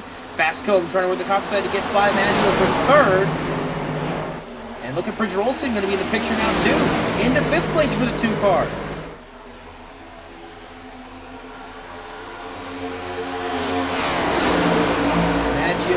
ahead of Bascombe now as Olsen goes to the top side as well. And a black flag has been assessed to Austin Dorr in the 52. Black flagged after the restart.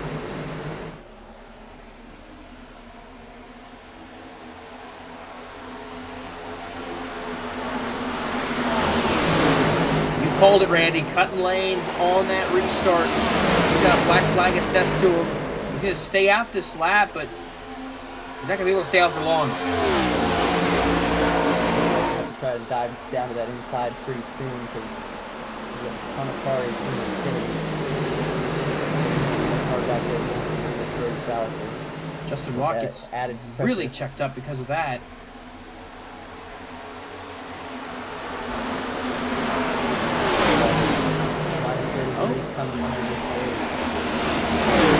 Robinson loose in the corner. I was going to say, looks like Dorn's getting his black flag cleared.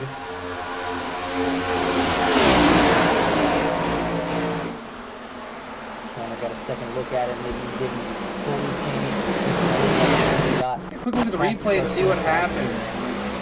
Yeah. Remember, you cannot switch lanes before you start. We've seen it happen a couple times this year where guys switch lanes. I'm watching this right here. This is... Yeah, not enough. He did not cut down enough. But it's still showing like he's got a black flag again. They might have called it a black flag then for sure, and might have left it in the black flag. So Dory is black flag right now in the 52 car. Almost into back there. Gabe Zilla, Justin Watt together in the back of the field. Watching to see if Dory elects to come down pit lane this time. He does. He's finally doing pit road, sliding it.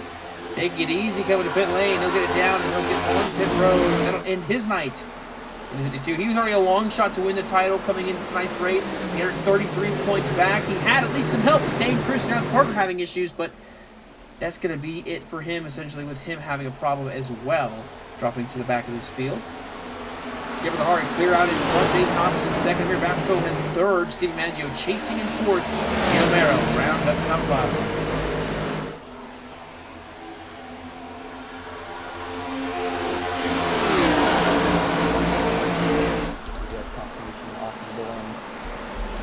We'd have to see that black flag. Once again, another one of our championship contenders with some trouble. Going back to the front, Gabriel Bahari. He's like nothing. Yeah, Shuey's up to 7th place right now. 68 car. Qualified up front, had a good qualifying spot, really back up where he qualified in 6th place where he started, 7th place where he runs. He's doing a good job so far in the 68 car.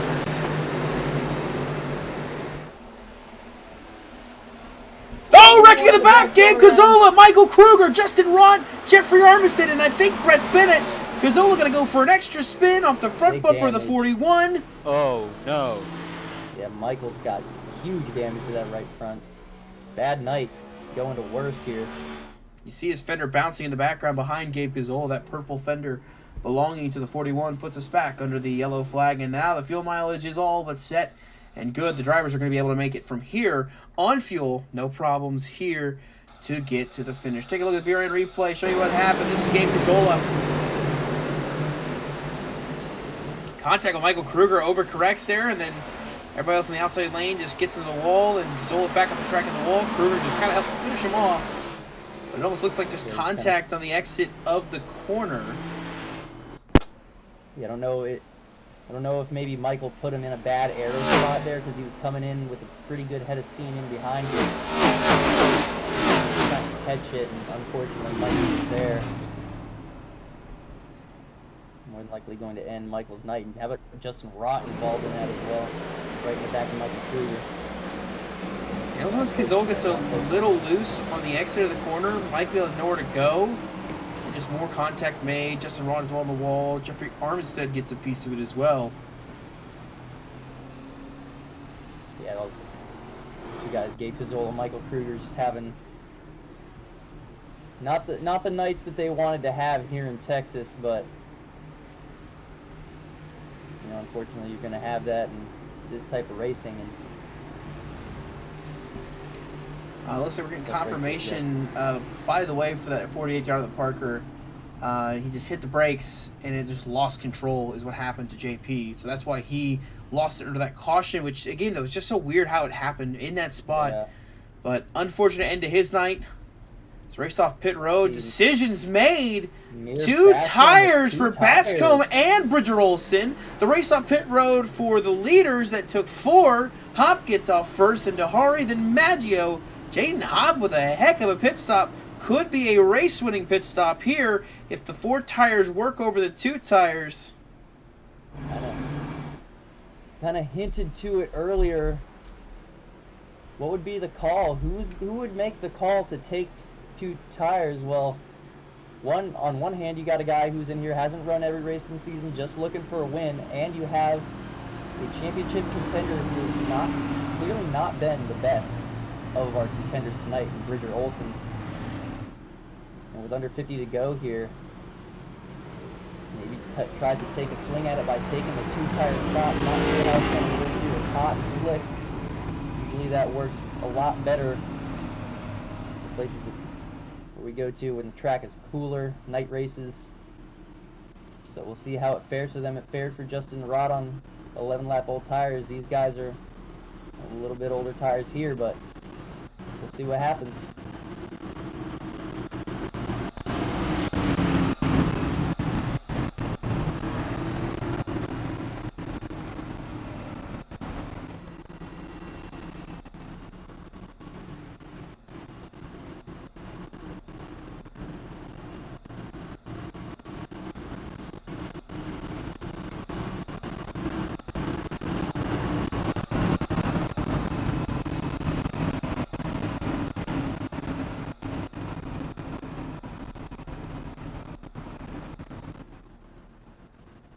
So we're this back. has a chance to maybe one of our craziest restarts of the night.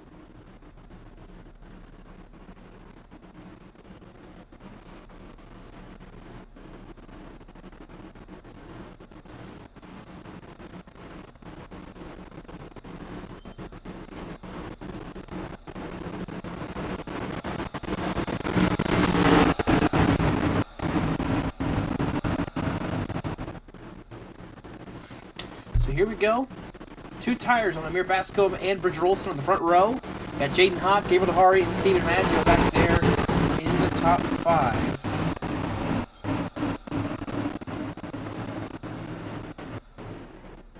Pace car is off. And we're back racing. Bascombe launches and leads the field back to green. Again, restart for that bottom lane. New tires versus the old coming down here.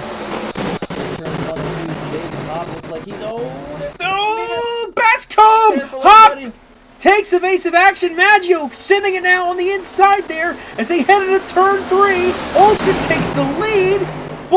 Bascombe fighting to hang on for it. We're side by side for second. Schumacher's on the track. They're on the wall. Pack racing just about here in Texas. but they hang on to it for the most part. I thought that was going to be good. Look at Maggio still trying to make that way outside lane work in 1 and 2. And he's going to get a big run down the backstretch. Can he get to the outside of Jaden Hoff? On the outside on the board, Ian Warren across the stripe this time. Give us about 40 laps of racing left here at Texas. Side by side for the race lead. Here comes Gabriel Dahari. Not going to be before long. I don't think Bridger can hang on to these two tires as long as Gabriel Dahari is to the outside here. But Gabriel got really, really tight. Jaden Hoff cleared Maggio, just about trying to clear Dahari. Has to check it up a little bit, keep it down low. Dahari still on the top side, working the outside lane. Hoff on the inside, trying to get by. Really loose. That's going to allow both these guys to get even closer. Oh, Hoff and Dahari into each other, dooring each other. And here comes Maggio, trying to make a charge on the inside line. We got a slow car in the back. Brett Bennett up in the outside wall. He gets it going straight, though. We stay green. Hop and Dahari still side by side for second. Bridger Olsen is your race leader. Maggio behind them in fourth. Hop on the inside. Dahari on the outside. A little bobble there on the 81 car as they come off of turn 4. 2 and 3 racing like it's 1 and 2 here. CJ's getting really tight. He's not really been able to get to the bottom from 1 and 2 the last 2 laps. And that's just causing them to stay side by side as they hit the exit on the back straightaway. And what that's doing is that's Bridger Olsen. He wants to see these guys battle it up. But he can hang on to those 2 tires as long as he possibly can. And he wants them to even out. He wants them to even out with each other. He wants them all to be on equaler tires. He wants these guys to push until their tires are like his. And that's the goal, and it's working really well so far with them all battling like they have been, Maggio, Dahari, and Hop. And Olsen right now looking to claim another win this season. He's done a great job here this season recovering from everything that happened.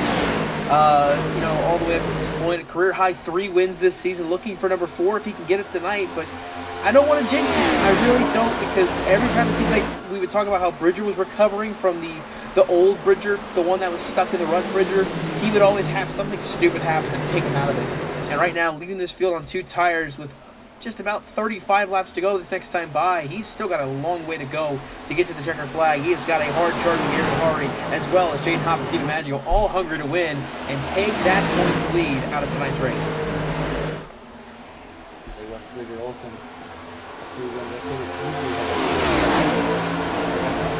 Chicago. That was heartbreaking to watch there in the closing lap. He's doing a really, really good job, similar to how we saw Justin Rott hang on, but just a little bit better. He's hung on to this lead a lot longer than I think any of us expected. There's still a long way to go. He just eclipsed lap 100. Fighting a lead race car as Gabriel gets even closer to him. See, gets really close to the back bumper. On the door to the outside of Bridger Olsen goes Gabriel Dahari. He's going to work the top side as Olsen goes to the bottom lane. Side by side for the race lead through 1 and 2, which is 34 laps to go. Dahari running the top lane, going to get the run on the exit of the corner. He will clear and take over position 1. Dahari back out front in this field. Olsen drops back to second. Hop is third. Maggio is in fourth. Austin Dorn is fifth. Caution is out. Gabe Cazzola and Brody Falliker. Oh! Falliker having such a good race, and now more contact. And Gabe Cazzola with another incident. Caution with just about 30 laps to go in this race. And it looks like it's another case of just blocking down the back. Still trying to get inside Falliker. Falliker blocking him down. And then he gets loose after the contact, and the two of them go sliding on the apron and contact again. Sliding back up the racetrack. Justin Rott might have gotten contact, but just barely, if even. That was a fight down the backstretch. Justin's had an eventful night for sure, but yeah, Brody and Gabe just kind of going at it. Gabe kind of finishing them off.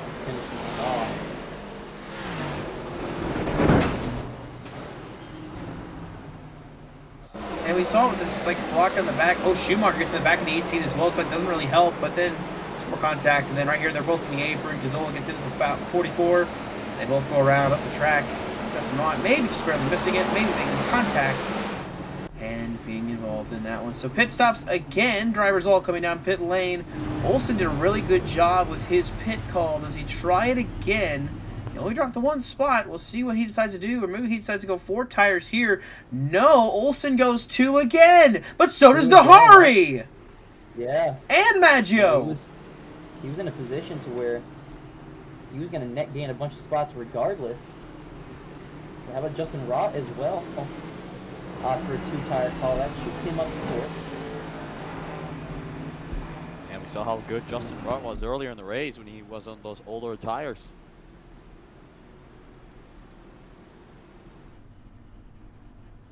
Brett Bennett has a lot of damage. I was asked to show Brett what happened to the 47 car.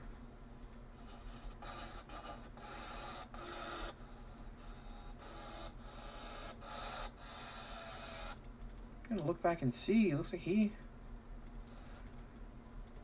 Did his toe link get destroyed by dooring a teammate? What on earth happens here? So here's what happens, Brett Bennett. This is after the caution. Oh my God, Brett, what are you doing? Oh no! So Armstead's ahead. I'm gonna cut the Armstead because Armstead's ahead. Armstead's slowing down for this accident. Checking out for the accident, and Brett Bennett just said, "You know what? I want to have an accident too tonight." Just completely drills the 80 car. You see the front tire on that 47 destroyed. That's gonna end his night. That's more circumference on circumference violence there. Not having the night that team needed, that's for sure. He doubled up again and dropped.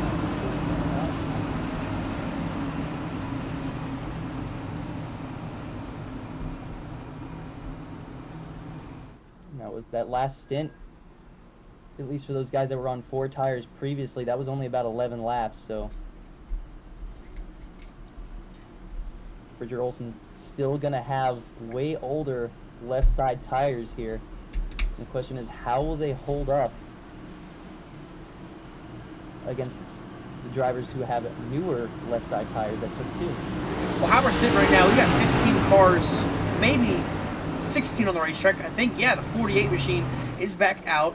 Right now, he is 20 laps down with 30 laps to go when we go green. He's got Michael Kruger, Brett Bennett on pit lane. There are that he could pass and get positions off of. So that's all JP's doing, just scavenging for points at this point, hoping more drivers drop out here very soon to get him some more positions. Pace car dives off. 30 laps to go. Dahari, Olsen, Maggio, Rod, and Hop, the top 5. Green flag back in the air, back racing in the Sniper Designs 200. Definitely what Gabriel Dahari wanted to see, is he wanted to get clear as fast as he could. Maggio does the same. Jaden gets a little bit of loot. Ooh, yeah. Michael Wall's making an aggressive slide in front of Justin Rod as Hop is now sent 3 wide through the middle. And Hop makes it work.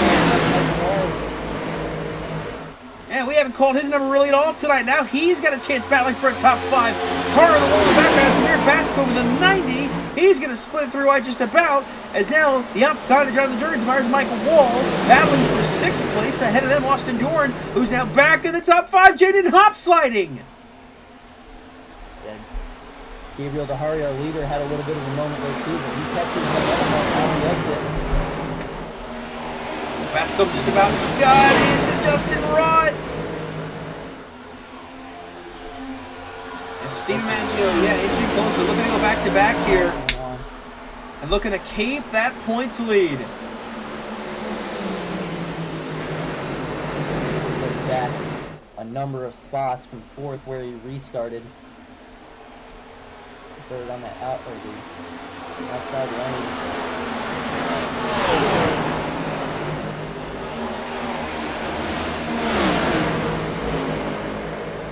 Drifting up the track, almost got into Andrew Robinson, who's outside lane, almost toward the 45. Hangs on to it, stays inside lane.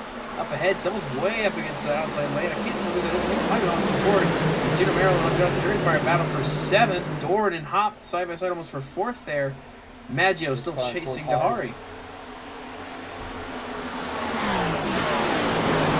Yeah, Hop, Michael Walls, Jonathan Jurgens took 4th. So Gino Maryland, Andrew Robinson. The top car on 4 tires right now actually is the driver that's in 4th, Austin Doran. He's making his fresh tires stick. He is up into 4th, and he continues to work this high side and push further forward. He's looking for, that rebound recovery, that black flag early in the race, the penalty to come back and win. That would be extraordinary for this 52 team.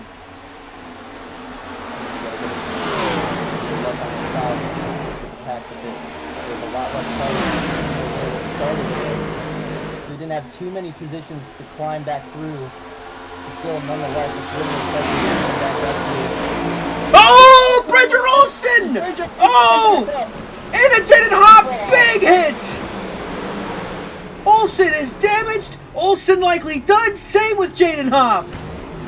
Big implications. Poor Jaden Hop, yet again, taken out in something that really is not his doing. I was just getting ready to say the biggest benefactor so far from tonight, with all the issues happening with Dan Cruz and Jonathan Parker, was Austin Doran, but he was going to need more. He gets more. Olsen and Hop involved in an incident here at the end of this race. Austin Doran really has a chance to get back in this championship fight. We'll take a look at your BRN replay and show you what happened. This is contact with Jaden Hop and Bridger Olsen entering turn 1 in a battle for 4th.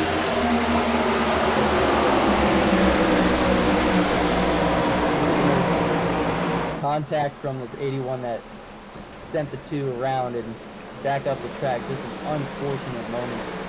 The 2 guys fighting for this championship, and this late in the season, these guys tightly wound together, as tightly wound as they are. You know, you're gonna have moments like this, but I believe this is just as simple as just a simple mistake. It's a vicious hit for both of them. Yeah, big hit to the right rear of Bridger Olsen, and then he shot back into that 81. Just a vicious hit. Jaden Hop with a black flag, just big hit to the 81 right there. Yeah, that's going to kill the car for both of them. Of course, put them out of commission. Well, that's exactly what Jonathan Parker needed. Yeah, there's still plenty of time in this race for him to get these laps going. If they're out of this race, he's already up to 17. He's picked up 2 spots, it looks like, so far. So he's got more spots to take. He's got Brett Bennett 11 laps ahead of him. After that, Olsen and Hop, if they're both out of this race entirely, that's still 2 more spots, and that's still big for him to keep climbing and keep getting these positions. That's exactly what he needs to do, and that's what he's looking to do. And while all this is happening, Austin Doran stays on the racetrack, and everybody behind him is going to take 2 tires on pit road, it looks like. Yeah, I don't hate that call at all for Austin Doran to stay out. Why not? It's only been 9 laps. Might as well try to stick it out there and see what you can do. Staying out, and if we get another late caution, the tire didn't work out, well, let's take them then. So Austin Doran stays out to Hari, Jurgensmeyer, Rott, Maggio, and then Walls, the top 5 off of pit lane. Dahari, Jurgensmeyer, and Rott took 2 tires. Maggio was first on 4 tires, then Walls, Robinson, Bascombe, Schumacher, and Marrow. Your top 10 here tonight. And unbelievably, Gabe Pizzola has a shot at potentially getting a top 10 tonight, if you can believe it. He is running 13. He's back on the track. Pretty well fixed up. As more and more cars start to drop out of this race. Gotta think about a lot of those guys that have been, you know, silent but deadly. We haven't really called Gino Marrow's name much since the start. He had a really good start for that 46 car. It's kind of been quiet ever since. 5 times in a lot of guys looking to make a splash here, but it's going to be interesting to see what Steven Maggio does. First car on those new tires.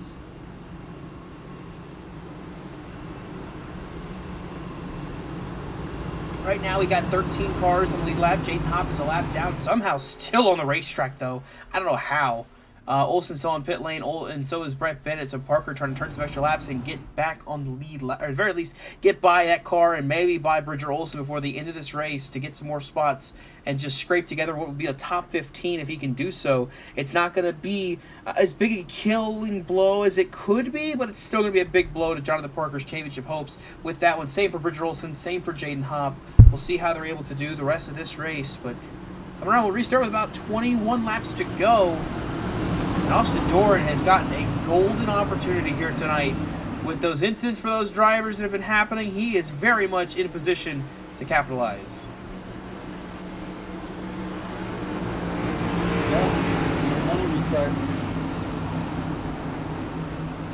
Restart eyes off. Doran and Dahari, the front row. Doran didn't pit. Dahari took 2 as they come to the restart zone. Green flag back in the air. Back racing at Texas. Again, that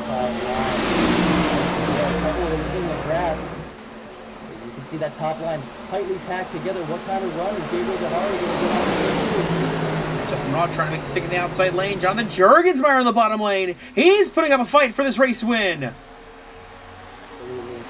He's also been one of those silent but deadly guys tonight. In a really good position here to have a points as far as the chase goes.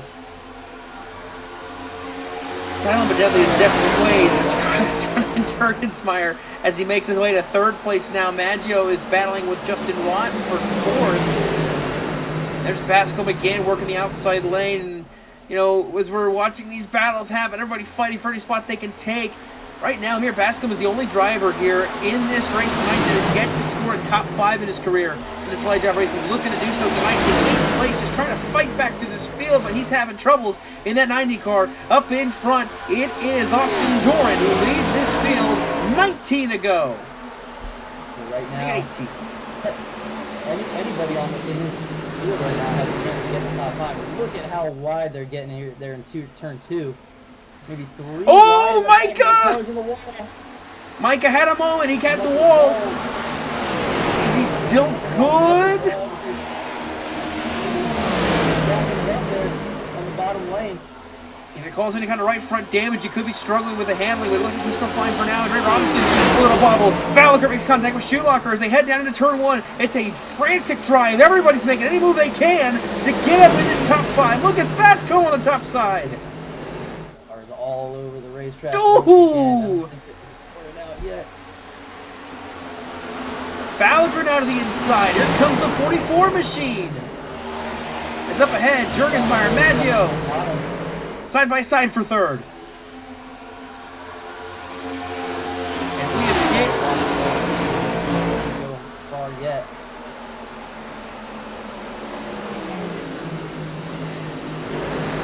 Maggio trying to clear Jurgensmeyer. Maggio's on 4 tires. Jurgensmeyer took 2. Same to Dehari. Doran did not pit under that last caution. 3 different strategy calls trying to shake this all out. We should be coming this time to, I believe, 16 laps to go here at Texas.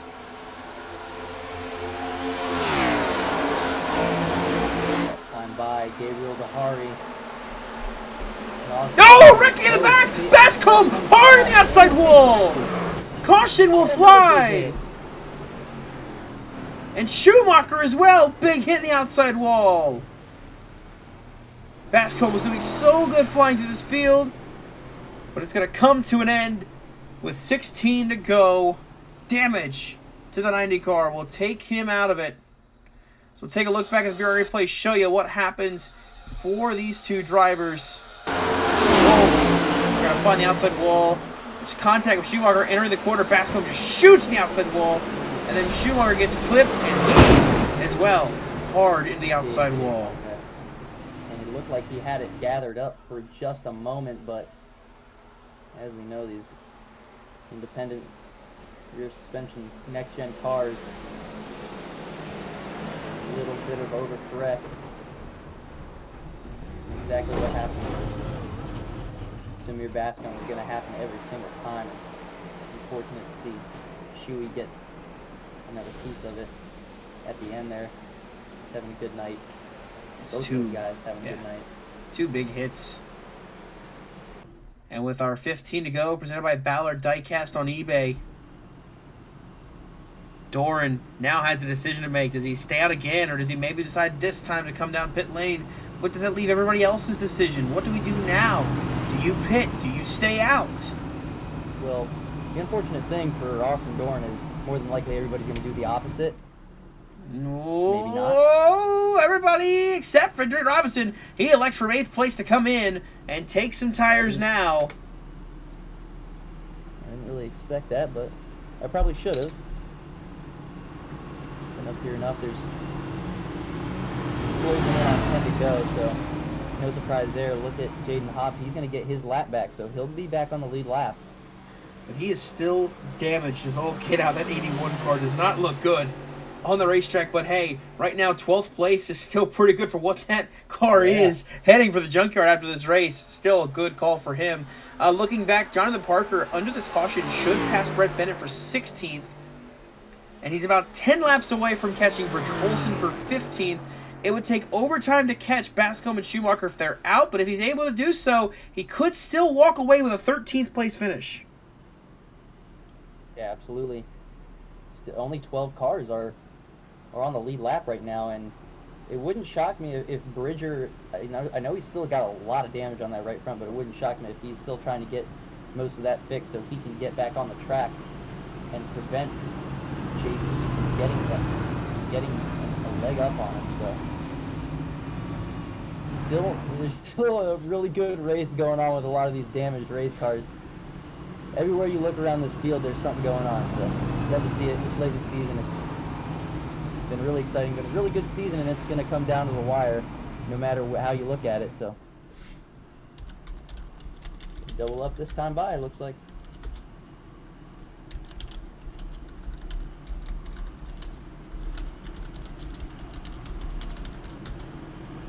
So we double up.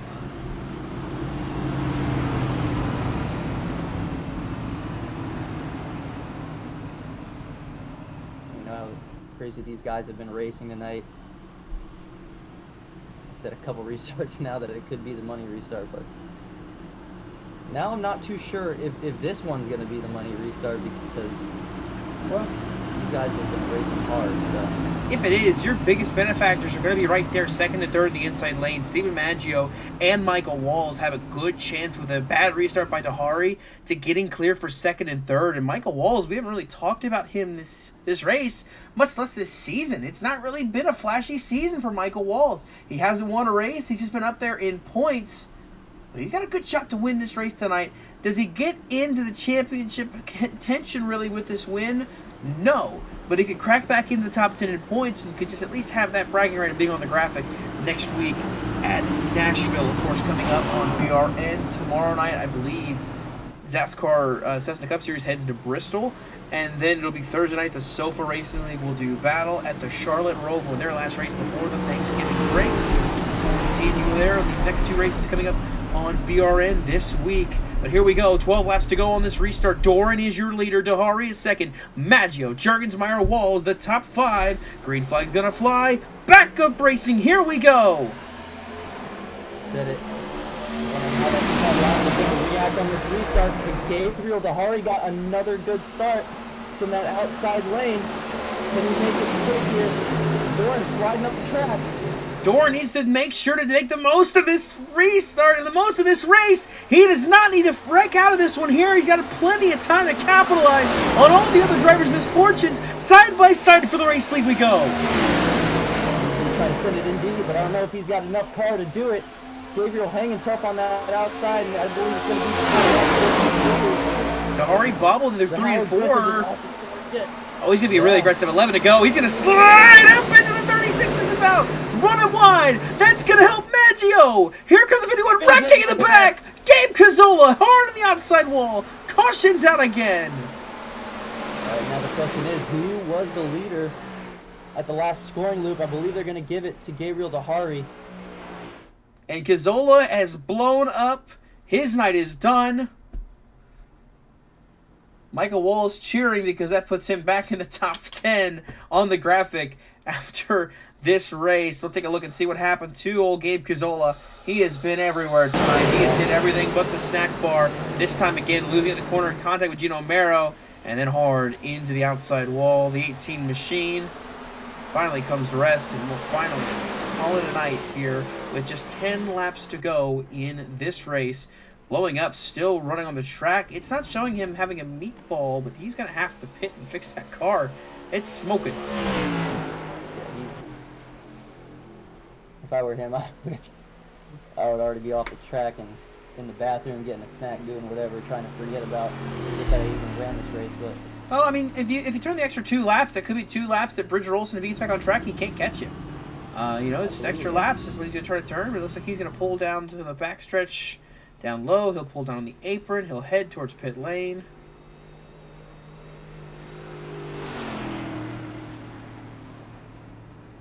now what do you do? Well, we'll see. Dahari looks to stay out. Doran is going to pit. I don't know about this call here from the 52. You know, And you know, if there were say 20 plus cars on the lead lap here, I would say horrible decision. But honestly, I'm not really sure that this is as bad a call as it could be. I mean, yeah, as it stands, gonna be about 11 cars on the lead lap here, so yeah. At worst, still tough to do this late in the race. At worst, Austin Doran is going to restart this race in 10th. And that's what he's going to do at the best, I should say. He'll restart this race in 10th place. That's where he's at right now, coming off pit lane, 9 cars ahead of him.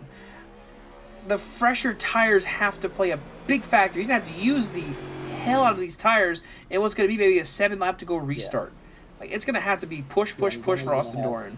He doesn't have time. He's only going to have unless something big happens here on this restart, he's only going to have 14 laps fresher than the top 6, it looks like, and only 5 and change maybe fresher than some of the guys ahead of him. So yeah, it's going to be a tough ask to come from that far in the field without something big to happen to this top 10. But, I'm not counting anything out, because it could get even crazier than it's already been. Let's get only 10 laps to go now.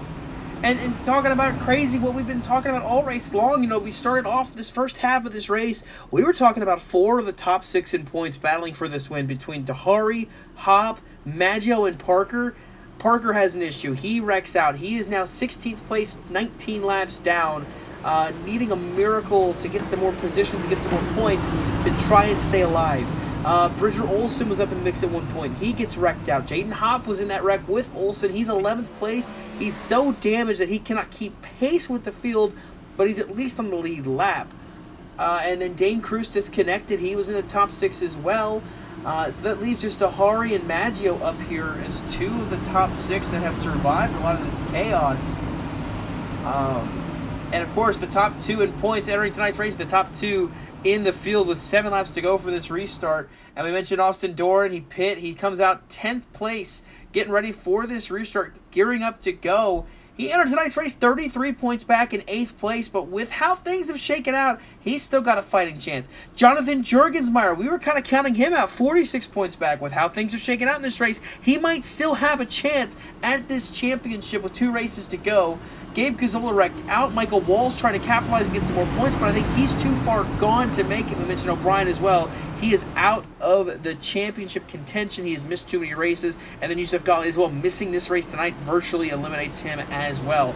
Man, it's coming down to crunch time here at Texas Motor Speedway. 7 laps to go in the restart. This could definitely be a defining moment in this championship battle. It's Dahari, it's Maggio, 1-2 in the points, 1-2 in the standings, running here at Texas. Green flag back in the air, let's go! Dahari wasted no time on that restart. Got a little bit of a shot from Michael Wald, and he shoots out to a pretty good gap here. What does Maggio decide to do on the outside? Michael's got a good run. He's going to slide up maybe in front of him. Michael will slide up and clear Maggio. Maggio going to cross him over all the way to the inside lane. He needs to keep second to keep close with Dahari.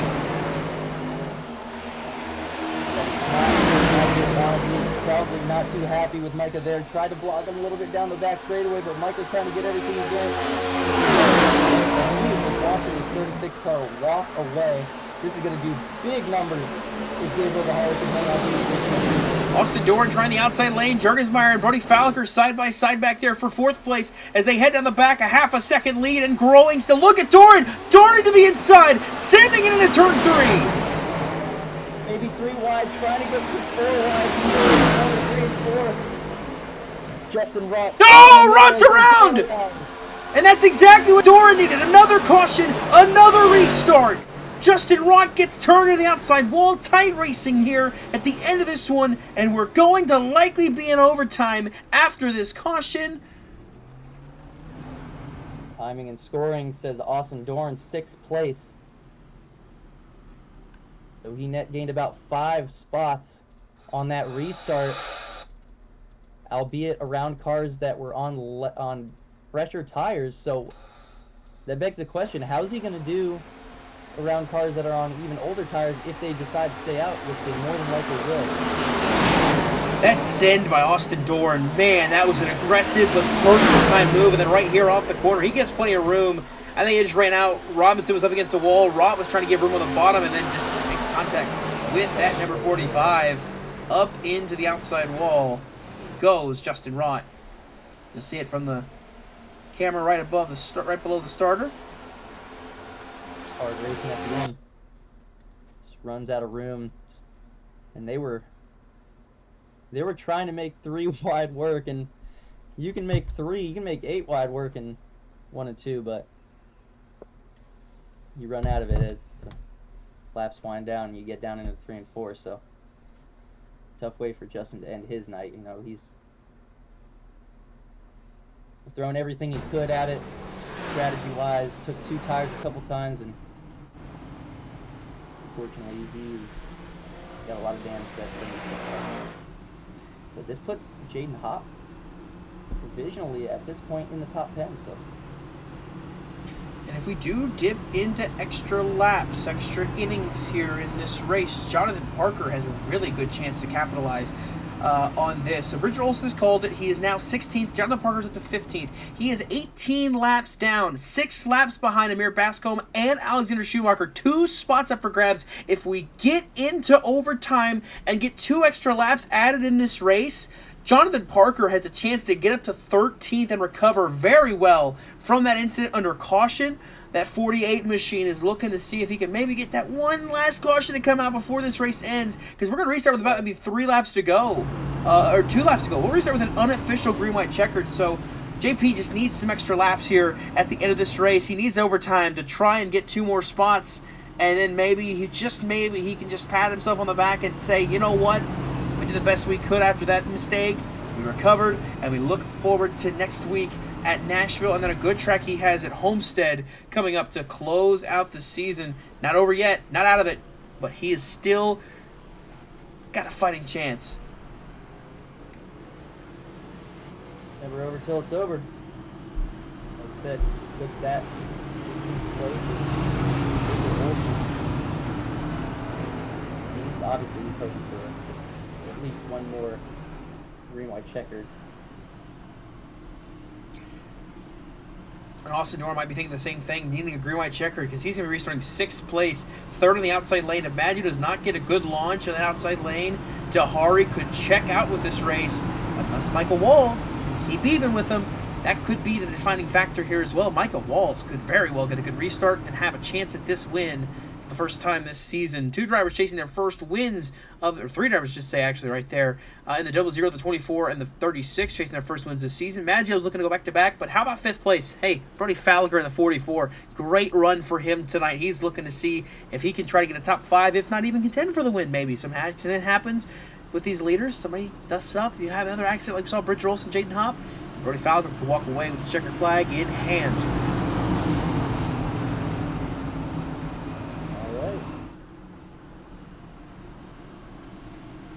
Taking that one last deep breath. Everybody just kind of looking to see what they've got in store for them ahead of them. 2 laps to go at Texas. A win and what could be a championship win on the line here after tonight's race. We'll see what happens. Dahari Maggio lead us to green. Back to racing. Michael Walls spinning the tires in the inside lane. He drops way back. And now it's a battle for 3rd between the 00 and the 44. Maggio gets clear for 2nd. That is exactly what Steven Maggio wanted. Oh, Jurgensberg in the wall! He's gonna knock down the wall. And the caution flies! And there it is.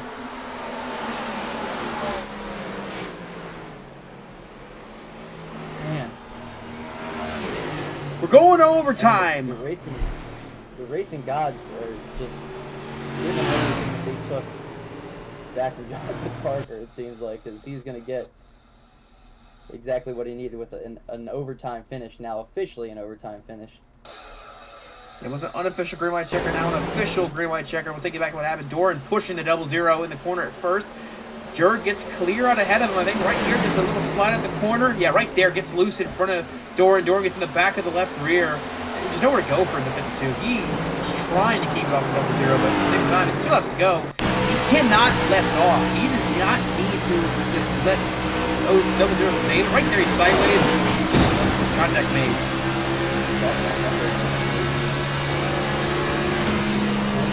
kind of neck coated into the double zero just a tiny bit, because you can see Jonathan's car Oh, yeah.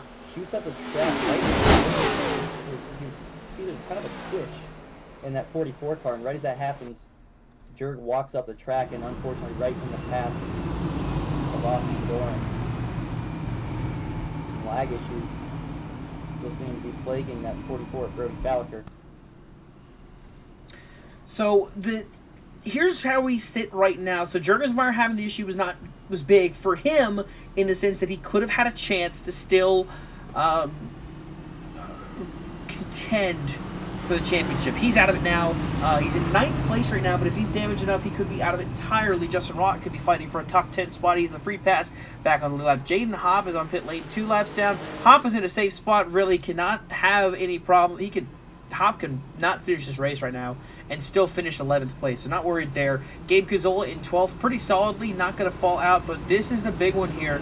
Jonathan Parker will get up to 13th because of this caution. He's only 2 laps behind Bascombe and Schumacher. We have not hit the green flag, which means we will have at least 2 laps that we will complete before, after, we'll have at least 3 laps, I would say is the best way to say it. He will pass the 68 in the 90 car, and he will take over a 13th place finish, much better than where he was slated to finish way back in about 18th place earlier on. Just, a great recovery and what could be defining for him this season too, getting back in and having a chance at least competing for the title the last 2 races. Yeah, absolutely.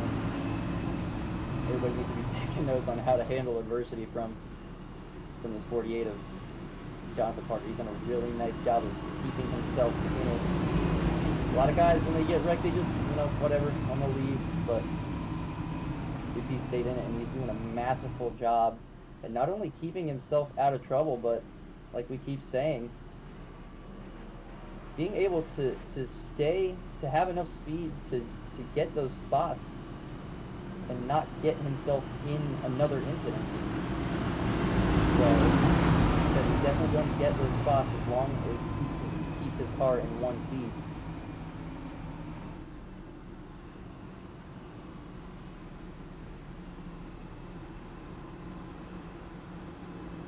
So we're getting ready to restart for overtime here at Texas. Dahari leads, Maggio second. How about Brody Fowler, Gino Merrill third and fourth with a chance to steal this and get their first crew win. Same with Ray Robinson up there in 6th, but Austin Doran, freshest tires in the field, he's in 5th. He has still got a fighting chance at this title. It's not too late yet. The fat lady hasn't sung, but it's close. He just needs a little bit more help. It's a little bit more. A win in this race could very much do a lot of wonders for him. But if 36 and 51 took themselves out of this as well, it would really help them and really push it forward for the 52 to be back in contention after this race tonight. Like I said, you got drivers looking for their first career win. Jeffrey Armistead in 7th, Michael Walls in 8th, looking for their first wins this season. Armistead a 1-time winner, Michael Walls a 3-time winner in this league coming into tonight's race. Neither have won this season. So overtime here at Texas. 2 laps of racing to go. Will this be the final one, or are we going to have some extra laps afterwards? Pace car dives off. Dahari and Maggio heading to the restart zone. Green flag back in the air. Racing again at Texas.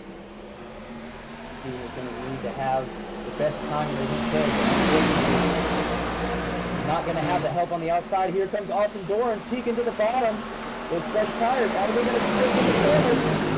Sticking pretty good so far. Maggio trying to charge on the top side. Look at Falker hanging tough on the outside lane. Oh, we're wrecking again! Robinson! Oh, there's the 80 car. Jeffrey Armistead. Michael Walls gets in the inside wall. Armistead got tagged by Robinson, and he's around now on the backstretch. Back under caution. I think JP got some damage as well, but he's up to 13th. I mean, if we get another overtime, he has a chance to get 12th from Gabe Gazzola.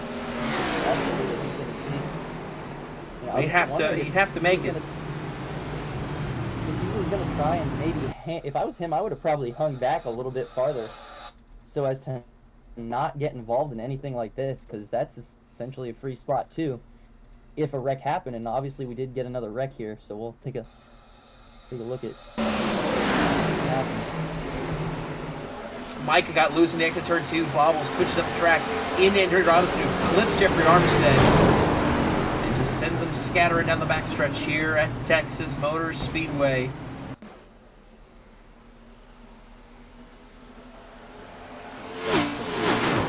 Hard here at the end, and you know, this is the type of thing you'd expect when there's 30 cars in the race, but we're working with about 10 to 15 cars, less than 15 cars actually. Not even 15. We have 10 on the lead lap. Jaden Hopp and Jonathan Parker were both laps down. They were on track, and then so was Christian Pacheco. So that's it. We've only got 13 cars on track. We had this issue, so I think we're doubled up. We might be going green though. We're staying. A caution. Jaden Hopp going to get a lap back. Jaden Hopp is now going to be 1 lap down. If another caution comes out, Jaden Hopp can be back on the lead lap. So with JP, he's 4 laps behind Gabe Cazzola. I think it'll be. Ooh, he might get Gabe Cazzola at the line. I'll get him.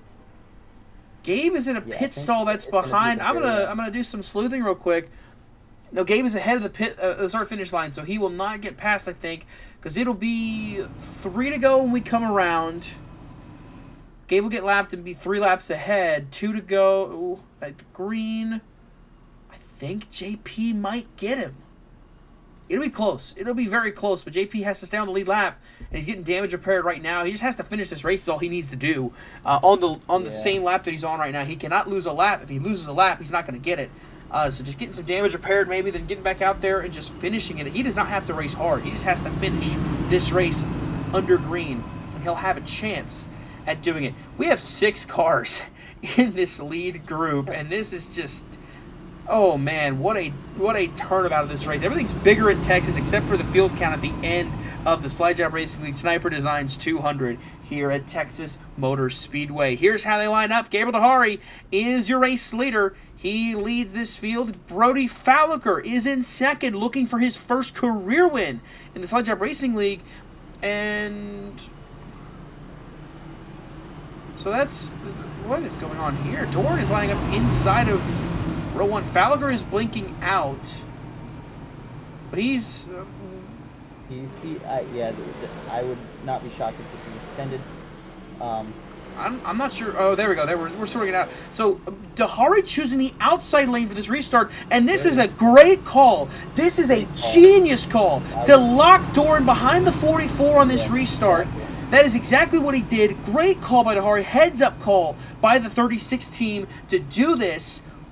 And that's going to put Doran in a very tough spot here on this restart. Maggio now gets a chance to restart behind the 36. Michael Wall's on the top side in row 3. Marrow is the inside row 3. And that's, I believe, behind them all is Andretti Robinson, the 45, who is lining up behind them all. It's a little surprising because the outside line has not gotten a good restart. I know Gabriel is the leader, so he'll have the option to go whenever he wants.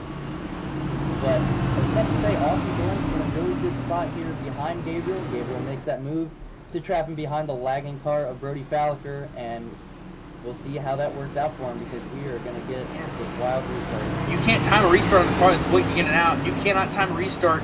Make sure you're not going to be wrecked here. That's a very good call by Dahari. Could be a race-winning move.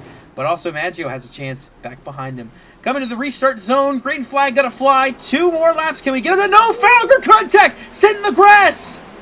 He's out of harm's way. Here comes Maggio. Cut to the inside. Contact with Dahari. Maggio's got the edge there on the bottom. He's going to have to get a really good exit if he doesn't get loose here. Center of the corner. Oh, Michael Walls almost makes contact with Doran. Here comes Maggio. Doran to the top side. Maggio to the top side. Dahari blocks low.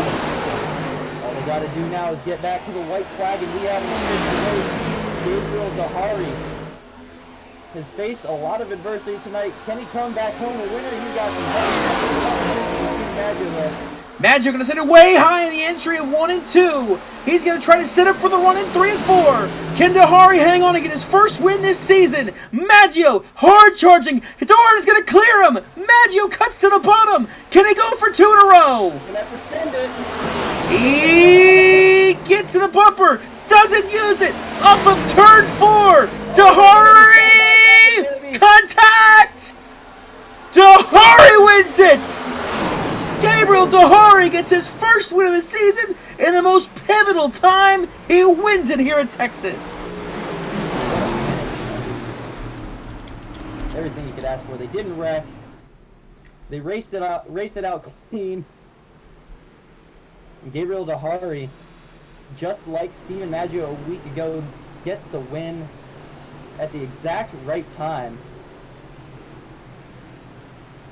And this more than likely, I believe this could put Dahari in a position where he's either in the point lead or just outside of it. Wow. I believe Such a great race. Jonathan Parker is come up 1 lap short of passing Gabe Gazzola for 12th place. And Dahari burning it down on the front stretch. We're going to have to take a look back at that finish. That was an incredible drive. And massive credit to Steven Maggio. Maggio could have very well just sent it on that 36 and sent him around. He got to the back bumper twice, and he did not do it. Maggio just did not want to win that way. A great drive of respect by that number 51 machine. Last week's winner, Steven Maggio. You see it here entering turn 3. Maggio gets all the way to the back bumper, maybe misses the back bumper, but then he cuts it hard and drives it in hard. There, right there, he gets the back bumper, and you'll see it right here. Doran shoves it in there, trying to force 3 wide. It's going to be close between Steven Maggio and Austin Doran for second. I'm not really sure. Scoring? Timing and scoring is saying Maggio. It's Maggio. Yeah. Right there you see it. Maggio is ahead of the 52. Dahari hangs on to win. Maggio and Doran wrecked after the line. What a finish. Dahari's burning it down around the racetrack. He's going to go celebrate big time here. First win this season, and man, does it come at a very crucial time, taking home the checkered flag here tonight at Texas. Take a look at your finishing results here at Texas. It is Dahari taking home the checkered flag with Steven Maggio coming home in second. Austin Doran comes home in third tonight. Michael Walls, a great run, gets home in fourth, and then Gino Merrill closes out the top 5. First non-chase driver doing that. And Drew Robinson comes home 6th, Jeffrey Armstead 7th. Then it was Jonathan Jurgensmeyer back in 8th, Justin Roth, the last car on the lead lap, in 9th. Then it was Jaden Hopp who finishes in 10th. Bernie Falker came home in 11th with Gabe Gazzola in 12th. Jonathan Parker, 1 lap he needed to finish in 12th, but he finished in 13th. Alexander Schumacher in 14th. Mir Bascom comes home 15th. Christian Pacheco 16th, Richard Olson 17th, with Brett Bennett finishing 18th. Rounding out your top 20 is Michael Kruger and Bryson Bird. 21st, Shane O'Neill's going to bring it home. Behind them, Dane Cruz obviously did not finish the race. Matt Steiner, Oscar Enriquez, William Martin, James Bomar, Nick Donati, Chris Downey, and Ben Bafford round out the field of 29 cars. 29 cars entered tonight's race. Only 9 finished on the lead lap. 20 cars went off the lead lap. Incidents galore aplenty here at Texas Motor Speedway, but it leads to an exciting finish nonetheless. And we saw that all play out and all finish out there with Dahari, Maggio, and Doran just about 3 wide for that race win tonight. So we'll take a look and talk to our top 3 drivers. First, we'll send it out to Austin Doran, who is going to be with, or Enrique Kugelong is going to be with Austin Doran.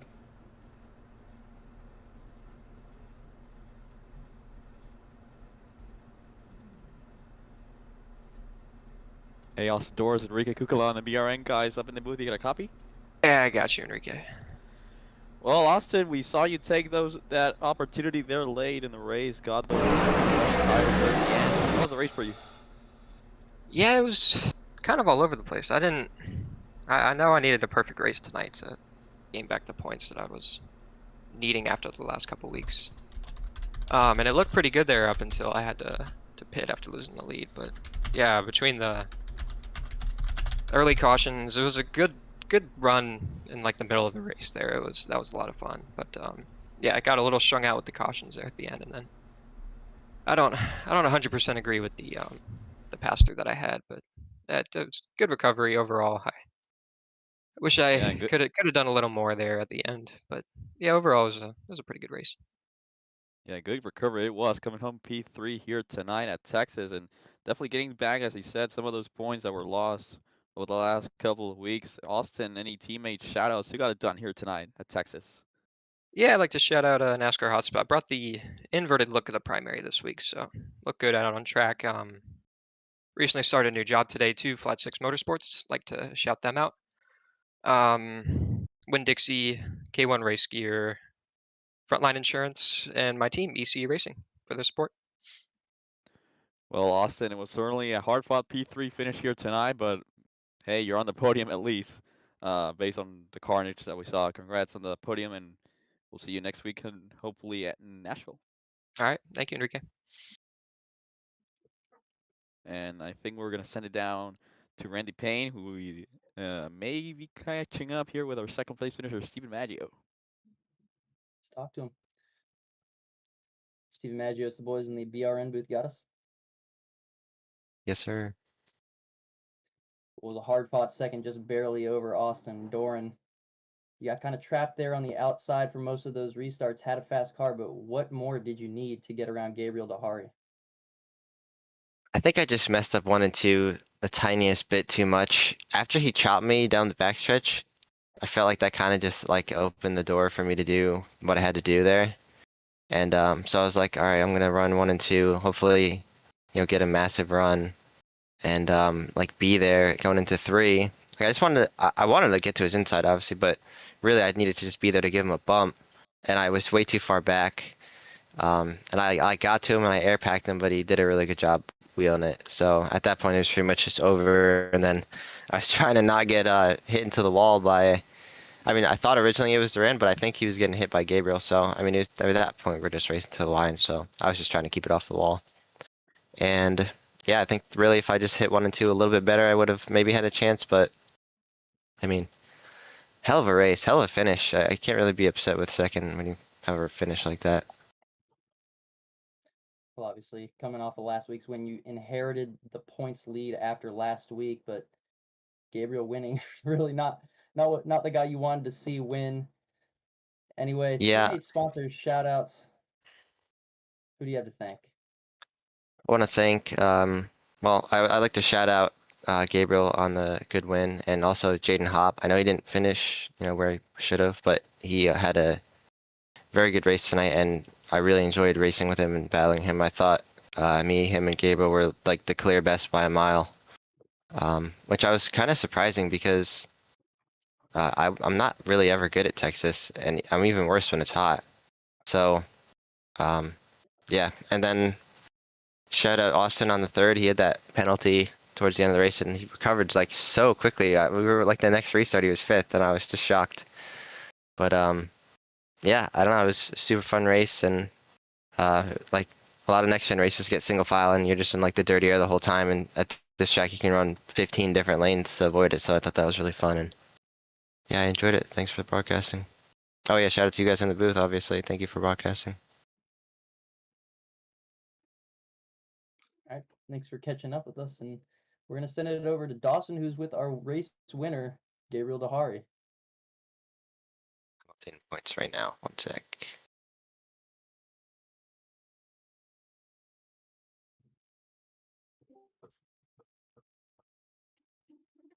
And catching up now in victory lane with the race winner tonight, Gabriel Dahari. Gabe, it was a hard-fought battle all race long for you in the 36 machine. A lot of competition, but in the end, you come away with the win. First win this season. First things first, congrats on getting it done tonight.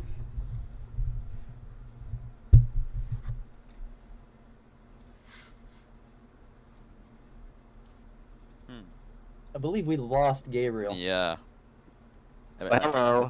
We didn't lose him. He's right there. Oh, there he there he is. is. There's Gabe. Sorry, my microphone was muted, guys. All good, but yeah, you get the win. It was a hard-fought battle at the end there. First things first, congrats, and just what was that race like for you? Man, thank you for the congratulations. That was really something. There was so many instances where I was like, oh, I got it one, and then I was like, oh, I'm so gonna lose, and then oh, I got it one. We were so back, it's so over. but yeah, those cautions right at the end really threw me for a loop. But other than that, it was really fun racing up at the front, especially with those restarts, everyone being side by side and all that. But yeah, that was pretty good. Yeah, absolutely. You know, you enter tonight's race second in points, just barely behind. You leave tonight now with the points leader with just 2 races to go. How are you feeling with your chance at the championship now that the race went from being wide open with 6 drivers in it to now really just being between you and Maggio coming into the final races of the season? Yeah, I feel like me and Maggio tend to have a lot of really good races on occasion. A lot on occasion. I think it's still going to be a really close championship battle. Well, you get it done here tonight with just Nashville and Homestead lying in wait. What are you looking forward to closing out this season here? Yeah, I'm just hoping that my next 2 races are clean. I know if I get in any major incident, I'm definitely going to lose the championship. Same for Maggio. So I hope we both have good, clean races so that it'll be nice and exciting. Well, alrighty, it's a race win here for you tonight. First time this season. Gabe, teammates, sponsors, shoutouts. What got it done for that 36 camp? Yeah, shout out Steven Maggio. He was in the chat with me all race. We were talking strategy and whatnot, and yeah, shout out you guys for broadcasting. Well, alrighty, it's a race win tonight, a championship points lead with just 2 races to go. Gabe Hari looks closer and closer to locking up the title here in Season 15. Congrats on the win tonight, Gabe, and look forward to talking to you here the rest of the season. Thank you. Have a good one. And yeah, I mean, just mentioned it too. The points lead now belongs to Gabriel Dahari after tonight's race. A 5-point gap over Steven Maggio. Those two are neck and neck. Austin Doran, he got that 3rd place finish, but it's really not enough of a tide turner. He loses points to the points leader. He entered 33 points down. He leaves 41 points down. But the big killers, Jaden Hopp, 27 points back. Jonathan Parker down 38. Dane Cruz and Bridger Olsen both back 40 points. The championship went from being 6 drivers having a shot to tonight. Now we leave just 2 drivers really in the mix. Maybe a third with Jaden Hopp, and Jonathan Parker has an outside shot at it. But, yeah, I mean, shakeups, chaos, carnage, problems. That's what we saw tonight here at Texas, Enrique. Yeah, definitely a lot of chaos. And not really surprising here for this championship battle. Of course, we saw, as you said, multiple drivers. Of course, Dane Cruz disconnecting, Jonathan Parker having his issues there under that caution. A lot of drivers chase drivers just not having the speed that they needed.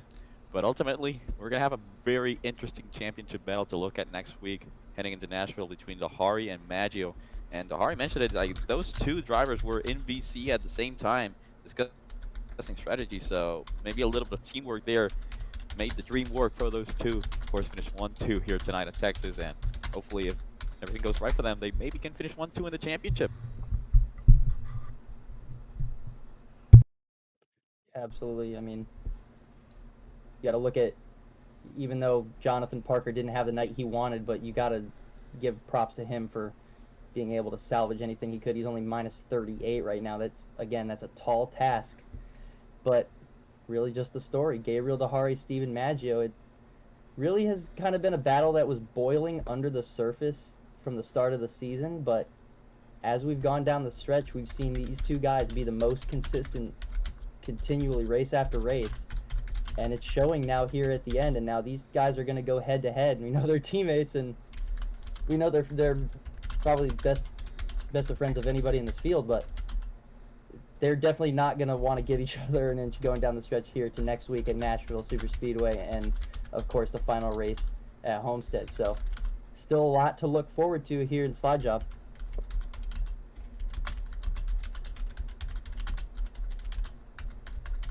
Yeah, absolutely. We're looking forward to just these last 2 races, Nashville and Homestead coming up to close the season out. It's going to be a lot of fun, and I'm looking a lot forward to it. But that'll do it from us here tonight at Texas. Big shout-out again goes to the driver of the 36. It's Gabriel Dahari taking home the checkered flag tonight, winning at Texas. We want to thank you for tuning in tonight, and we invite you to join us tomorrow night for the NASCAR Cessna Cup Series at Bristol, and then Thursday night it is the SoFa Racing League coming to you live from Charlotte Roval. It will be fun to see you there. That's it from us here tonight. Randy Payne, Enrique Kukel, and this is Dawson Allen signing off saying so long, and have a great rest of your night.